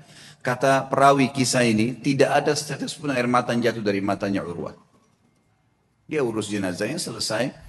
Kemudian dia bilang sama Walid, saya mau turunkan anak saya di kuburan sendiri. Baiklah, turun. Begitu turun subhanallah di kuburan. Dalam kisah ini dikatakan ada satu penyakit teman-teman. Penyakit ini saya tidak tahu dalam bahasa Indonesia, tapi dalam bahasa Arab disebutkan gargarina namanya. Gargarina ini penyakit harus amputasi, nggak bisa enggak. Kalau kena itu biasa ada di jenis-jenis tanah tertentu. Jadi orang turun tidak pakai sendal. Di zaman dulu itu bisa kena dan itu tidak ada obatnya zaman dulu. Harus dipotong. Dia membusuk tiba-tiba kakinya. Urwah rahimahullah begitu turun, taruh jenazah anaknya. Begitu sudah keluar, pas keluar kakinya kena gargarina itu. Kena penyakit, tiba-tiba membusuk. Ya, kalau kita mungkin bonyok gitu ya. Sudah mulai menghitam, tiba-tiba dalam sekejap. Lalu waktu Urwah mau jalan nggak bisa. Dicek, ada tabib, ada Walid datang situ, khalifah juga lihat, ini kenapa nih? Panggil tabib, kata ini kena gargarina. Apa solusinya? Harus dipotong. Dalam waktu yang sama nih, anaknya baru mati ditendang kuda, dikubur pada saat itu, dia pun kena penyakit ini. Harus potong kakinya. Amir Mu'minin Walid bilang, coba tanya jalan keluar ada obat? Nggak ada, ini nggak ada lain. Baiklah. Kata Urwah, waktu ditanya, bagaimana Urwah? Senyum. Inna lillahi wa inna ilaihi raji'un. Udahlah. potong aja. Potong kaki ini, bukan potong daging biasa. Ya, potong aja. Baiklah. Kata Amir Mu'minin, baiklah kalau gitu. Sampai taruh Urwah bin Zubair di ruangan yang paling lux di istananya. Dan lakukan pemotongan di sana. Taruhlah sebuah tempat yang mewah segala, tabibnya datang. Tabibnya bilang, wahai Tuan Urwah, kita ini akan memotong daging Anda dan tulang Anda. Tradisi kami adalah harus pasien mabuk, minum khamr, tidak sadar, baru kami potong. Kalau enggak bisa. Kata Urwah, demi Allah saya tidak pernah nyentuhkan setetes pun di tenggorokan saya yang haram. Masa sekarang saya mau, begitu cobaan datang saya mau pakai minum ini? Enggak bisa. Lalu apa solusinya? Pokoknya jangan pakai ini. Musyawarah sama Walid, ya Amir Mu'minin, bagaimana nih? Tamu Anda nggak mau minum khamr. Kita nggak ada solusi lain. Pikirin, cari jalan keluar. Tapi yang penting aman. Gak lama kemudian datang tabibnya bawa 10 orang laki-laki semuanya bodyguard. Kekar semua badannya. Kata Urwah, untuk apa nih? Untuk pegang Anda nih. Nggak ada solusi lain. Harus pegang, nggak boleh bergerak. Ini daging sama tulang saya akan potong. Gerak sedikit ini sudah salah. Kata dia, saya tidak perlu sama mereka. Lalu apa jalan keluarnya, wahai Tuhan? Kaki Anda harus dipotong, kalau enggak nyebar ke seluruh tubuh. Saya akan bertasbih dan bertahlil, berzikir kepada Allah. Kalau kau lihat wajah saya sudah merah, potong kaki saya. Kata tabibnya, ya sudah. Mau apa ini? Gak ada solusi lain. Baiklah. Suruh keluar semua. Lalu kemudian mulailah tabib ini menyuruh 2 orang pendampingnya untuk menyiapkan segala yang berhubungan dengan kebutuhan untuk memotong itu. Lalu Urwah mulai tutup matanya sambil subhanallah, walhamdulillah, wala ilaha illallah, wallahu akbar. Direnungi dalam hati, diresapi. Dan betul wajahnya berubah jadi merah. Memerah. Kata tabib, betul saya lihat wajahnya merah, saya potong kakinya. Saya potong kakinya. Terpotonglah kakinya. Begitu selesai terpotong, gitu kan? Kemudian ditahan darahnya, lalu saya mengatakan, Tuan Urwah, sampai Urwah berzikir, subhanallah, walhamdulillah, wala ilaha illallah, Allahu akbar, tutup mata. Lalu ditepuk, wahai Tuan Urwah, kaki Anda sudah kami potong. Dia bilang, alhamdulillah. Biasa. Kakinya terpotong ini, alhamdulillah. Terus kata tabibnya, tapi belum. Darah masih ngucur. Kami butuh memberhentikan darah itu. Kata dia, berhentikanlah. Dia bilang tidak ada jalan lain kecuali kaki Anda kami rendam di minyak panas. Nggak bisa, harus minyak panas baru bisa. Minyak panas langsung membuat itu berhenti darahnya. Dia bilang lakukanlah. Saya akan berzikir lalu lakukan. Dia baca subhanallah, alhamdulillah. Kalau wajah saya memerah, tutup. Tapi subhanallah manusia. Begitu dia berzikir, ditaruh minyak panas, dia sempat teriak sebentar lalu pingsan. Urwah rahimahullah terkenal teman-teman sekalian tidak pernah meninggalkan rubu' Al-Quran. Rubu' ini 10 juz setiap hari. Selalu bacaannya, tidak pernah tertinggal. Dalam kisahnya dikatakan dalam 3 hari khatam Quran, selalu bacaannya. Dan tidak pernah ketinggal 10 hari. Dan satu-satunya hari yang dia tidak baca 10 juz itu hari itu saja. Dikatakan dalam kisah hidupnya. Dan maka dia punya julukan kalau nggak salah Khazin Al-Quran. Sahabatnya Al-Quran gitu loh. Ringkas cerita teman-teman, setelah dipotong, pingsankan tadi, direndam dengan air panas, air minyak panas, dia pingsan. Setelah dia bangun, dia bilang, mana telapak kaki saya? Didatangkan, orang semua heran, kenapa dia bilang, minta kakinya. Diambil sama dia, lalu diangkat sama tinggi, lalu dia bilang, demi Allah, selama 40 tahun, itu umurnya Urwah 40 tahun. Selama 40 tahun, belum pernah sekalipun saya gunakan kau ke tempat yang haram. Dan saya bersyukur kepada Allah karena kau dikembalikan padanya dalam kondisi kau suci. Tidak pernah satu kali pun ke tempat yang haram. Dia berikan kesaksian terhadap dirinya. Dan ini boleh diucapkan kalau seorang mukmin yakin dengan apa yang dia lakukan. Baiklah. Kemudian setelah itu dia pulang ke Madinah teman-teman sekalian. Tentu sebelum pulang ke Madinah Amir Mu'minin ini bingung. Gimana caranya meringankan bebannya Urwah nih. Supaya dia bisa tenang. Subhanallah, di hari yang sama dengan hikmah Allah, ada suku Arab datang, Badui. Mereka kelihatan dari padang pasir, kondisinya sangat susah gitu. Masuk, ada satu di antara mereka matanya buta, ditopang oleh teman-temannya. Begitu masuk, kata Al-Walid, apa cerita kalian nih? Dari mana kalian? Kami dari kampung ini kami butuh ini dan seterusnya. Terus ini yang buta kenapa nih? Ceritalah. Walid ini bilang saya tidak tahu kenapa saya tanya. Kata yang buta itu, wahai Amir Mu'minin, saya pemimpin mereka. Saya kepala sukunya. Dan saya ini Amir Mu'minin adalah orang yang paling sehat dulunya. Mata saya sehat, orang yang paling kaya dan paling banyak keturunan saya. Tapi keadaannya sekarang jadi begini. Kata Amir Mu'minin, memang apa ceritanya kamu nih? Dia bilang ceritanya begini Amir Mu'minin. Satu malam saya sedang jalan sama istri sama anak saya semua sama dayang-dayang saya. Jumlahnya banyak nih, ratusan orang. Semua harta saya bawa. Saya mau pindah kota. Kami turun di sebuah lembah, tiba-tiba waktu lagi tidur malam, ada banjir nggak tahu dari mana di padang pasir tuh lembah, mengangkat semuanya, kemah-kemah, harta, unta-unta, semua anak istri saya mati semuanya. Terbawa dengan air, banjir tiba-tiba, nggak tahu dari mana. Ini kisah nyata, semuanya hilang. Ya. Dia bilang saya pun menyelamatkan diri saya dengan bergelantung di sebuah pohon yang masih ada di situ. Saya pegang. Pada saat saya lagi pegang pohon itu, saya melihat air sudah hilang, itu sudah mulai reda. Tinggal ada satu ekor unta yang terikat di tali tadi dan ada anak saya tergantung dengan bantal tidurnya itu di sebuah ranting pohon gitu. Maka saya pun turun melihat anak saya masih hidup, saya pun coba selamatkan dia. Saya biarkan anak saya itu, kemudian saya kembali ke unta tadi ingin membuka talinya. Waktu saya ingin membuka talinya, saya dengar anak saya menangis. Saya balik, ternyata leher anak saya, kepalanya sudah di mulut serigala. Dia bilang saya balik, mau kejar udah nggak bisa. Anak saya sudah dibawa lagi sama serigala itu. Maka saya coba mau selamatkan diri saya sendiri. Begitu saya balik ke arah unta ini mengangkat kakinya dan menendang ke mata saya sehingga saya buta. Maka dalam satu malam Amir Mu'minin saya jadi orang yang buta, jadi sakit, anak istri saya hilang, harta saya semua habis. Kata Amir Mu'minin Walid, Alhamdulillah yang telah mengutus kamu datang ke sini. Berikan semua apa yang dia mau orang ini, penuhi semua kebutuhannya dan bawa dia kepada Urwah, suruh ceritakan kisahnya. Diceritakan lagi kisahnya untuk meredam. Ya ternyata di atas Urwah masih ada yang lebih berat gitu. Urwah berterima kasih pada Walid, kemudian dia pulang ke Madinah. Waktu pulang ke Madinah orang-orang semua pada datang nih. Sabarlah, beginilah, begitulah dan seterusnya.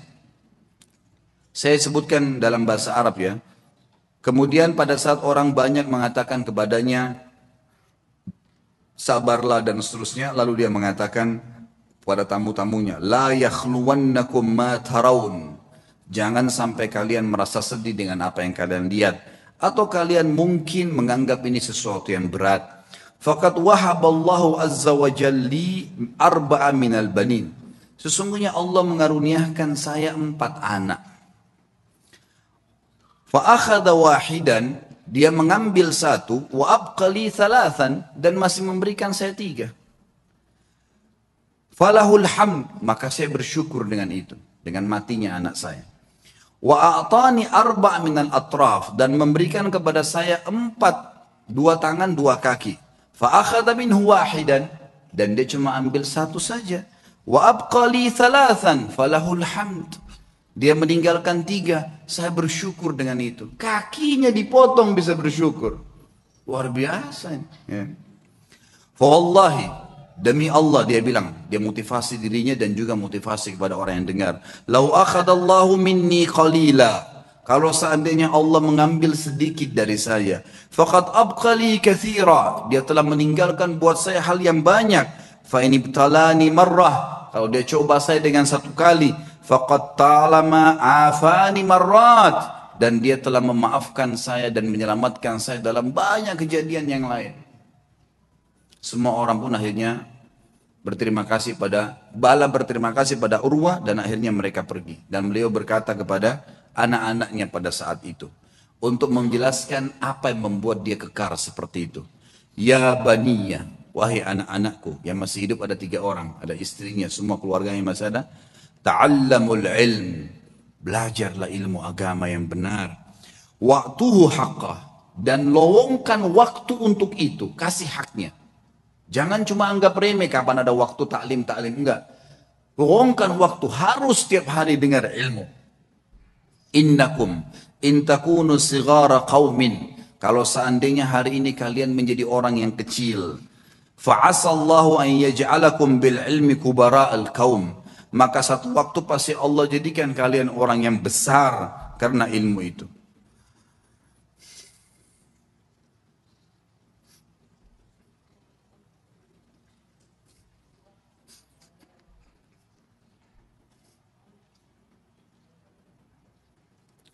Wasau'ata hal fid dunya akbah min syaikhin jahil, dan sungguh buruk sekali. Apakah ada yang lebih buruk dari orang tua yang bodoh, gitu, tidak mengerti agamanya? Lalu beliau berkata juga, iyyakum antarau sadaqata annaha sadaqatun bal i'tabaruha hadiyah. Hati-hati, jangan pernah kalian melihat amal yang kalian kerjakan atau sedekah yang kalian keluarkan adalah sedekah yang kalian anggap remeh, tapi jadikanlah sedekah itu sebagai hadiah tahdilillahi azza wajal, yang kalian berikan hadiah kepada Allah Subhanahu wa taala. Wala yahdiyanna ahadukum lillah, dan janganlah kalian memberikan hadiah sesuatu untuk Allah. Yastahi an yahdiyahu li azizil qaum, yang dia malu untuk memberikan kepada terhormatnya kaum atau pejabatnya satu kaum. Fa inna Allah azza wajal azzu wa akramul kurama, karena Allah itu adalah zat yang paling pantas untuk dimuliakan, dan dia adalah zat yang paling layak dan paling pantas untuk memberikan balasan yang lebih mulia. Wa ahqqu an takhtar li hadiyatikum, dan yang paling pantas kalian berikan hadiah yang terbaik dari kalian. Kemudian beliau mengatakan, ya baniya, wahai anak-anakku, idza ra'aitum min rajulin fi'latal khair, kalau kalian melihat dari seseorang perbuatan baik darinya, fa'ammilu bihi khaira, maka pasti jadikan orang itu baik, sangka baiklah kepada orang itu. Wa in kana fi nadarin nasi rajulus su', walaupun dia di mata orang dianggap buruk, fa innalaha akhwatun amsalihah, karena perbuatan baiknya itu pasti punya saudara-saudara kebaikan yang lain. Wa idza ra'aitum min rajulin fi'latal syarr, kalau kalian melihat perbuatan buruk dari seseorang laki-laki atau seseorang, fahdharuhu, hati-hatilah dari orang itu. Wa in kana fi nadharin nasi rajulun khair, walaupun di mata manusia dia adalah orang yang baik, fa innalaha akhwatun amsalihah, karena perbuatan buruk itu punya saudara-saudara yang ikut dengannya. Wa'lamu, ketahuilah, annal hasanati tadullu ala akhawatiha, bahwasanya semua kebaikan-kebaikan akan mendatangkan saudara-saudaranya. Wa annas sayyiati tadullu ala akhawatiha, dan seluruh dosa-dosa juga memiliki saudara-saudaranya. Masih ada waktunya? Baik, kisah Sufyan ats-Tsauri rahimahullah. Sufyan ats-Tsauri punya julukan dengan Sajjad, orang yang sangat suka sujud sampai dahinya sangat hitam rahimahullah, dan dikatakan beliau kalau sujud tidak mengangkat kepalanya sampai hajatnya selesai dengan Allah. Satu waktu khalifah meminta dia untuk menjadi hakim, punya jabatan, dan waktu itu hakim gajinya lebih tinggi daripada khalifah, punya istana yang mewah, punya kereta kencana dan seterusnya. Yang jelas teman-teman sekalian, ditawarkan dia menjadi hakim dan dia nolak. Karena waktu itu dia seorang ulama. Sufyan ats-Tsauri seorang ulama Mekah yang terkenal. Dan memang dia orang yang paling layak, paling faham tentang perkara-perkara masyarakat. Lalu dia nolak dengan santun mengatakan, saya tidak bisa dan saya khawatir saya akan dihisab oleh Allah hari kiamat kalau saya berhukum yang salah. Maka khalifah mengatakan, kau harus menjadi. Karena dia nolak dan dipaksa, akhirnya dia pun melarikan diri dari Mekah. Dia jalan teman-teman sekalian. Sufyan ats-Tsauri rahimahullah jalan dengan menggunakan jubah menutup kepalanya dan meninggalkan Mekah. Sampai jalan menuju ke Yaman. Selama 3 bulan perjalanan kaki sampai di Yaman, kemudian dia tiba di sebuah kebun kurma. Kemudian dia menawarkan diri untuk menjadi pegawai di kebun kurma itu dan orang tidak tahu siapa dia. Kemudian berkatalah pekebun kurma tersebut, saya akan berikan gaji kamu seperti orang-orang yang bekerja sama saya. Dia bilang, baiklah, saya terima. Yang penting saya ada tempat tinggal dan saya bisa ibadah. Berjalanlah 3 bulan, dia menurunkan kurma dari pohon. Seorang alim ulama yang sangat dihormatin pada saat itu. Sangat dihormatin. Kemudian dia pun, rahimahullah, setelah 3 bulan ditanya oleh pemilik kebun tersebut. Dia bilang, wahai Abdullah, dulunya ditanya dia, siapa nama kamu? Dia bilang, saya Abdullah. Dia tidak dusta. Dia bukan tujuan justru, dia mengatakan saya Abdullah, maksudnya saya adalah hamba Allah, gitu kan? Karena dalam bahasa Arab begitu, kalau dia sebut namanya dia ditangkap oleh khalifah. Dia tidak mengatakan nama saya, dia mengatakan saya adalah hamba Allah, gitu kan? Bahasa Arabnya ana Abdullah.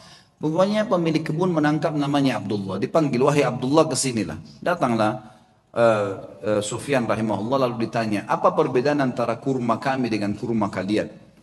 Maka kata Sufyan rahimahullah, saya tidak pernah tahu perbedaannya karena saya tidak pernah mencicipi sedikit pun dari kurma Anda. Maka kata pemilik kebunnya, apakah kamu ini tinggal 3 bulan di kebun saya, turunkan kurma, sortir tiap hari, nggak pernah kamu makan satu butir pun? Dia bilang, demi Allah 1 butir pun tidak pernah karena Anda tidak pernah mempersilahkan saya. Maka kata pemilik kebun, teman-teman sekalian, dia bilang, apakah kau mau mencontohi muru'anya, ya, kehormatan ibadahnya Sufyan ats-Tsauri? Dia nggak tahu kalau ini orangnya. Maka yang terjadi teman-teman sekalian, dia pun diam si Sufyan ats-Tsauri, lalu kemudian dia sudah tahu akan terjadi apa-apa, lalu dia membungkus barang-barangnya, dia tinggalkan kebun tersebut. Ternyata pemilik kebun ini sudah mendengar berita kalau Amir Mukminin waktu itu menyuruh menangkap Sufyan ats-Tsauri secara paksa. Siapapun yang menangkapnya akan dikasih 1 peti emas. Disebarkan berita, tangkap Sufyan ats-Tsauri, hidup atau mati. Maka pada saat itu teman-teman saya, tentu ini kisahnya panjang, saya ringkaskan. Kemudian si pemilik kebun datang kepada temannya di sana lalu berkata, ada pegawai kebun saya unik, kenapa saya tanya dia perbedaan antara kurma Hijaz, Mekah dan Madinah, karena dia mengaku dari Hijaz. Dia dengan Yaman dia tidak tahu. Dia bilang dia tidak pernah incipin 1 butir pun karena saya tidak pernah persilakan selama 3 bulan jadi pegawai. Maka temannya mengatakan, sebentar, ya, bagaimana cirinya pegawai itu? Disebutkan cirinya seperti ini. Kata dia, itulah Sufyan ats-Tsauri. Kita kejar dia, tangkap, kita berikan kepada Amir Mu'minin, ambil 1 peti emasnya. Waktu mereka kembali ke kebun sudah tidak ditemukan. Sufyan ats-Tsauri sudah kembali ke Mekah. 3 bulan kemudian, jadi ini sudah dari 6 bulan dari masa pengejaran, dia pun 3 bulan lagi kembali ke Mekah. Waktu dia kembali disambut oleh masyarakat Mekah, dia ulamanya gitu kan. Muftinya Mekah pada saat itu lalu disambut, mereka pun belajar.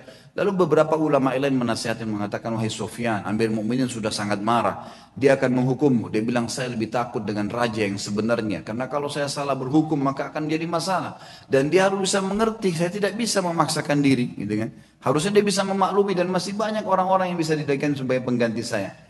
Lalu waktu Amir Mukminin waktu itu tidak disebutkan, saya tidak dapatkan namanya. Dikatakan mendengar Sufyan ats-Tsauri ada di Mekah, lalu dikejar sama dia. Dia bilang, saya akan membunuh sendiri Sufyan ats-Tsauri dengan tangan saya. Kata temannya yang meriwayatkan kisah ini, Sufyan ats-Tsauri itu mendengar berita tersebut pun, kemudian dia sujud, sholat 2 rakaat di depan Ka'bah, kemudian dia sujud, dan demi Allah, saya tawaf 7 kali, dia belum mengangkat kepalanya dari sujud di sujud yang pertama. Jadi sujud tidak pernah angkat. Saya tahu pertama dia masuk sujud pertama, yang kedua, yang ketiga, sampai 7 kali tawaf. Ini kurang lebih memakan waktu mungkin setengah jam lebih ya. Itu kalau cepat, kalau lambat mungkin bisa lama, lebih lama. 7 kali tawaf bisa sejam kalau lagi padat-padatnya. Maka dia sujud, dia bilang, saya duduk di sebelahnya dan saya tahu tuh sujud pertama karena setelah dia masih angkat sujud yang kedua, kemudian dia berdiri rakaat kedua dan 2 sujud selanjutnya. Yang jelas teman-teman sekalian, selesai sholat saya melihat dia, kata perawi kisah ini, mendatangi Ka'bah lalu memegang kain Ka'bah sambil mengatakan, aqsamtu bika rabbi, saya bersumpah atas namamu hai Tuhanku, jangan biarkan khalifah ini untuk masuk ke Mekah. Maka yang terjadi adalah dikatakan dalam kisah ini, Amir Mukminin pun waktu khalifah itu waktu mendekati pintu gerbang Mekah, ya sempat berkemah dan meninggal sebelum masuk ke dalam Mekah. Tapi yang jelas, kisah yang kita ambil dari Sufyan ats-Tsauri adalah bagaimana beliau rahimahullah takutnya kepada Allah mengalahkan takutnya kepada pemimpin manusia. Dan dia meninggalkan jabatan yang tinggi karena takut dihisab hari kiamat. Kemudian yang terakhir teman-teman sekalian adalah kisah seorang sahabat yang masyhur namanya Rub'i al-Amir rahimahullah. Ini saya tutup dengan kisah ini.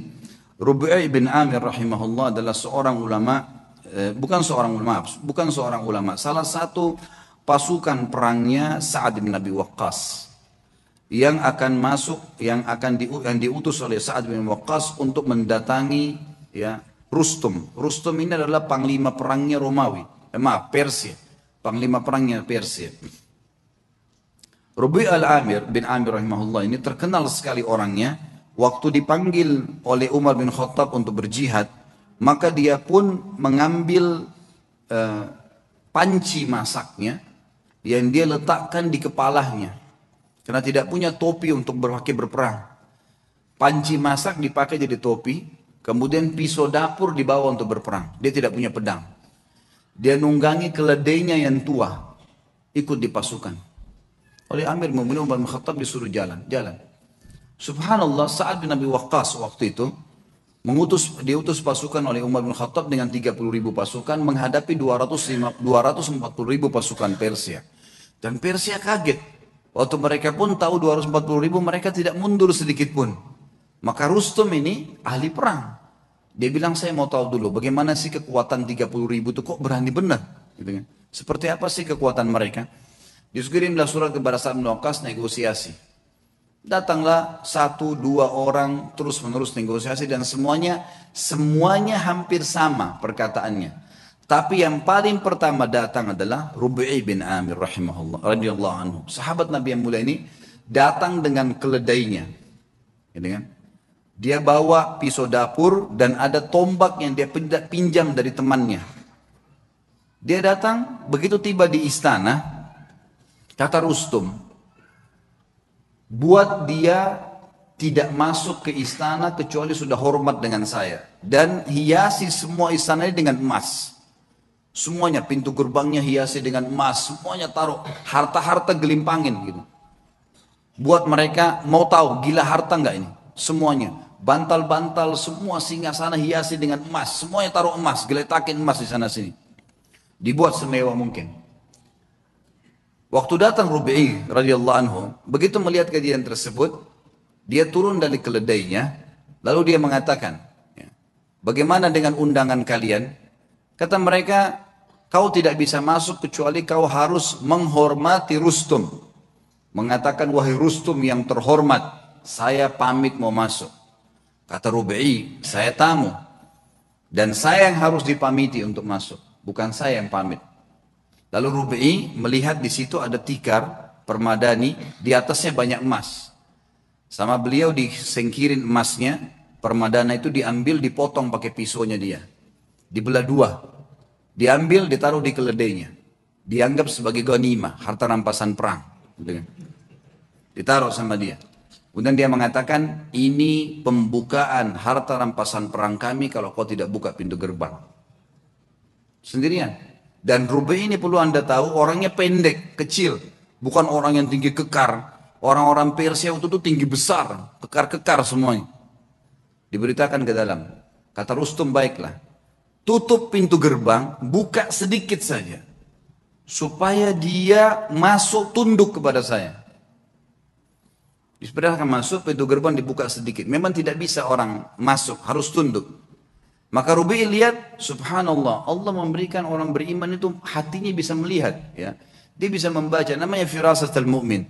Maka dia lihat, ini pasti ada tipu daya nih. Yang dia lakukan, dia balikkan pantatnya dia balikkan keledainya, lalu dimasukkan dari balik belakang. Ya.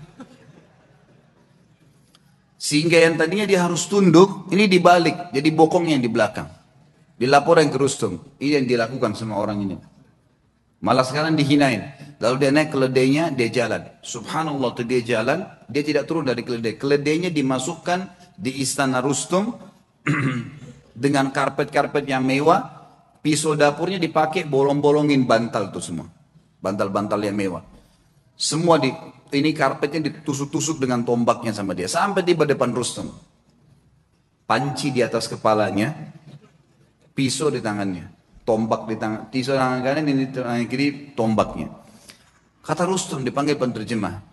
Tanya kepada mereka nih, mau apa sebenarnya datang ke sini? Terjemahkan, hai orang-orang Arab, kalian kan dulu di padang pasir. Tidak punya apa-apa kecuali gembala kambing. Untuk apa kalian datang ke sini? Kalau kalian butuh harta, sebut saja, kami akan kasih pulang. Kalau kalian butuh gembalaan, kami kasih berapa bun unta dan kambing yang kalian mau.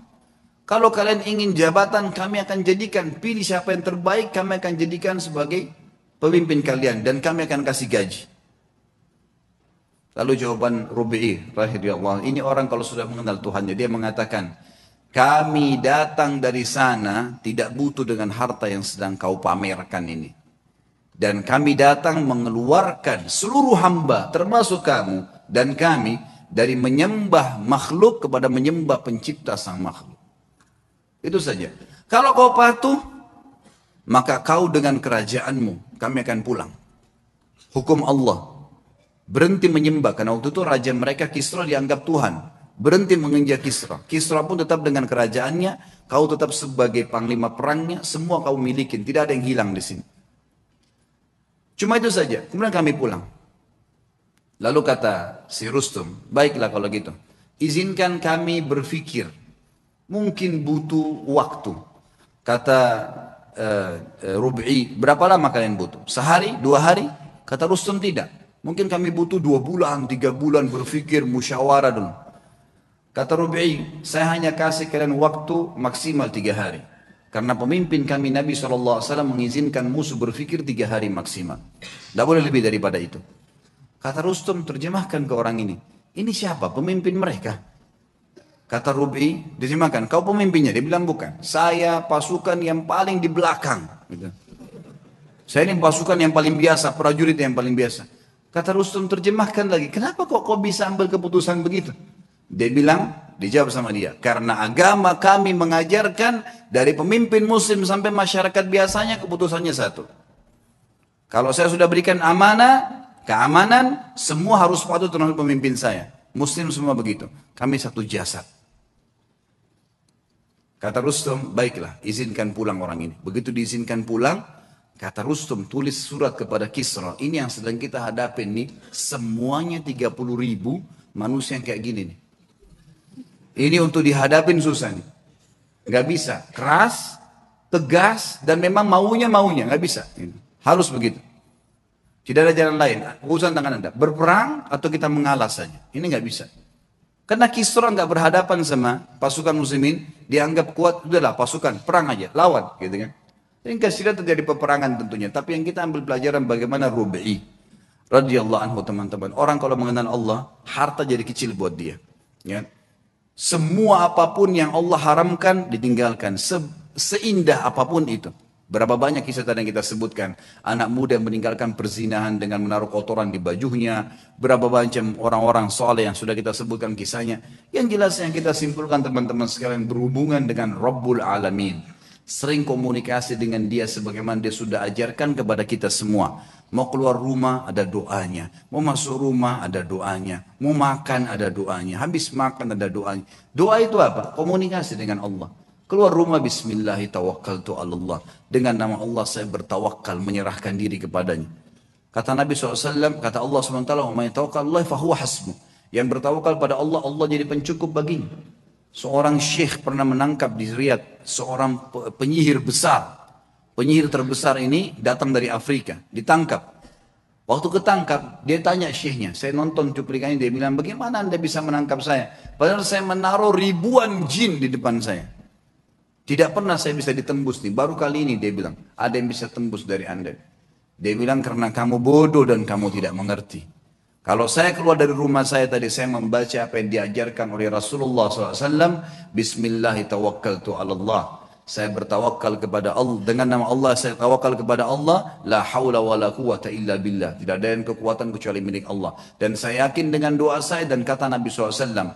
Siapapun yang membaca doa itu pada saat keluar rumah. Semua syaitan yang menemuinya akan berkata, orang ini tidak bisa kita ganggu karena Allah sudah lindungin.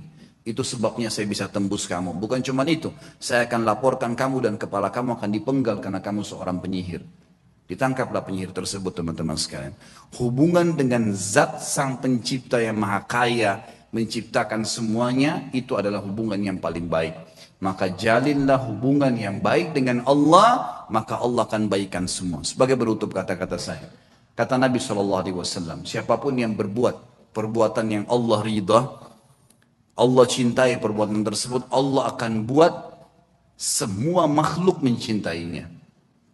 Dan kalau seseorang berbuat perbuatan yang buruk yang Allah benci, maka Allah akan buat semua makhluk akan membencinya. Kata kuncinya kembali kepada Allah Subhanahu wa taala. Allahu a'lam. Mudah-mudahan bermanfaat dan semoga Allah menjaga kita menjadi hamba-hambanya yang saleh, hamba-hambanya mengisi sisa umur ini dengan ketaatan dan kepatuhan kepadanya, dan semoga Allah selalu mengikhlaskan niat kita, menambah ilmu kita, dan juga menyatukan kita semua di surga Firdaus tanpa hisab dengan izinnya. Kita berdoa kepada Allah SWT, semoga seluruh muslimin yang sedang sakit disembuhkan penyakitnya, semua yang utang dilunasi utangnya, yang belum dapat hidayah dimudahkan mendapatkan hidayah, yang sudah dapat hidayah dimudahkan untuk mengamalkan, seluruh muslimin yang pernah berbuat dosa dimaafkan oleh Allah, diganti dengan pahala, juga seluruh orang tua, kaum muslimin dan muslimin muslimat yang masih dan juga sudah yang meninggal. Kita berdoa dengan kemahakuasaan Allah dan kemahaperkasaannya agar menolong saudara kita di Palestina, di Syria, di Yaman, di Irak, di Myanmar, dimanapun mereka berada. Semoga Allah kokohkan telapak kaki mereka, ikhlaskan niat mereka, terima para syuhada mereka, dan juga Allah muliakan Islam di tangan mereka dan tangan kita semua. Dan semoga Allah memberikan kepada kita mempartisipasikan kita bersama mereka di pahala, baik dengan doa dan harta juga dengan jiwa kita. Dan sebagai penutup, semoga Allah dengan kemahamurahannya sekali lagi menyatukan kita di surga Firdausnya tanpa hisab, sebagaimana ia satukan kita di majelis ilmu yang mulia ini. Kalau ada benar dari Allah, tentunya kalau ada salah dari saya mohon dimaafkan. Subhanakallahumma wa bihamdika asyhadu an la ilaha illallah astaghfirullah wa atubu ilaih. Assalamualaikum warahmatullahi wabarakatuh.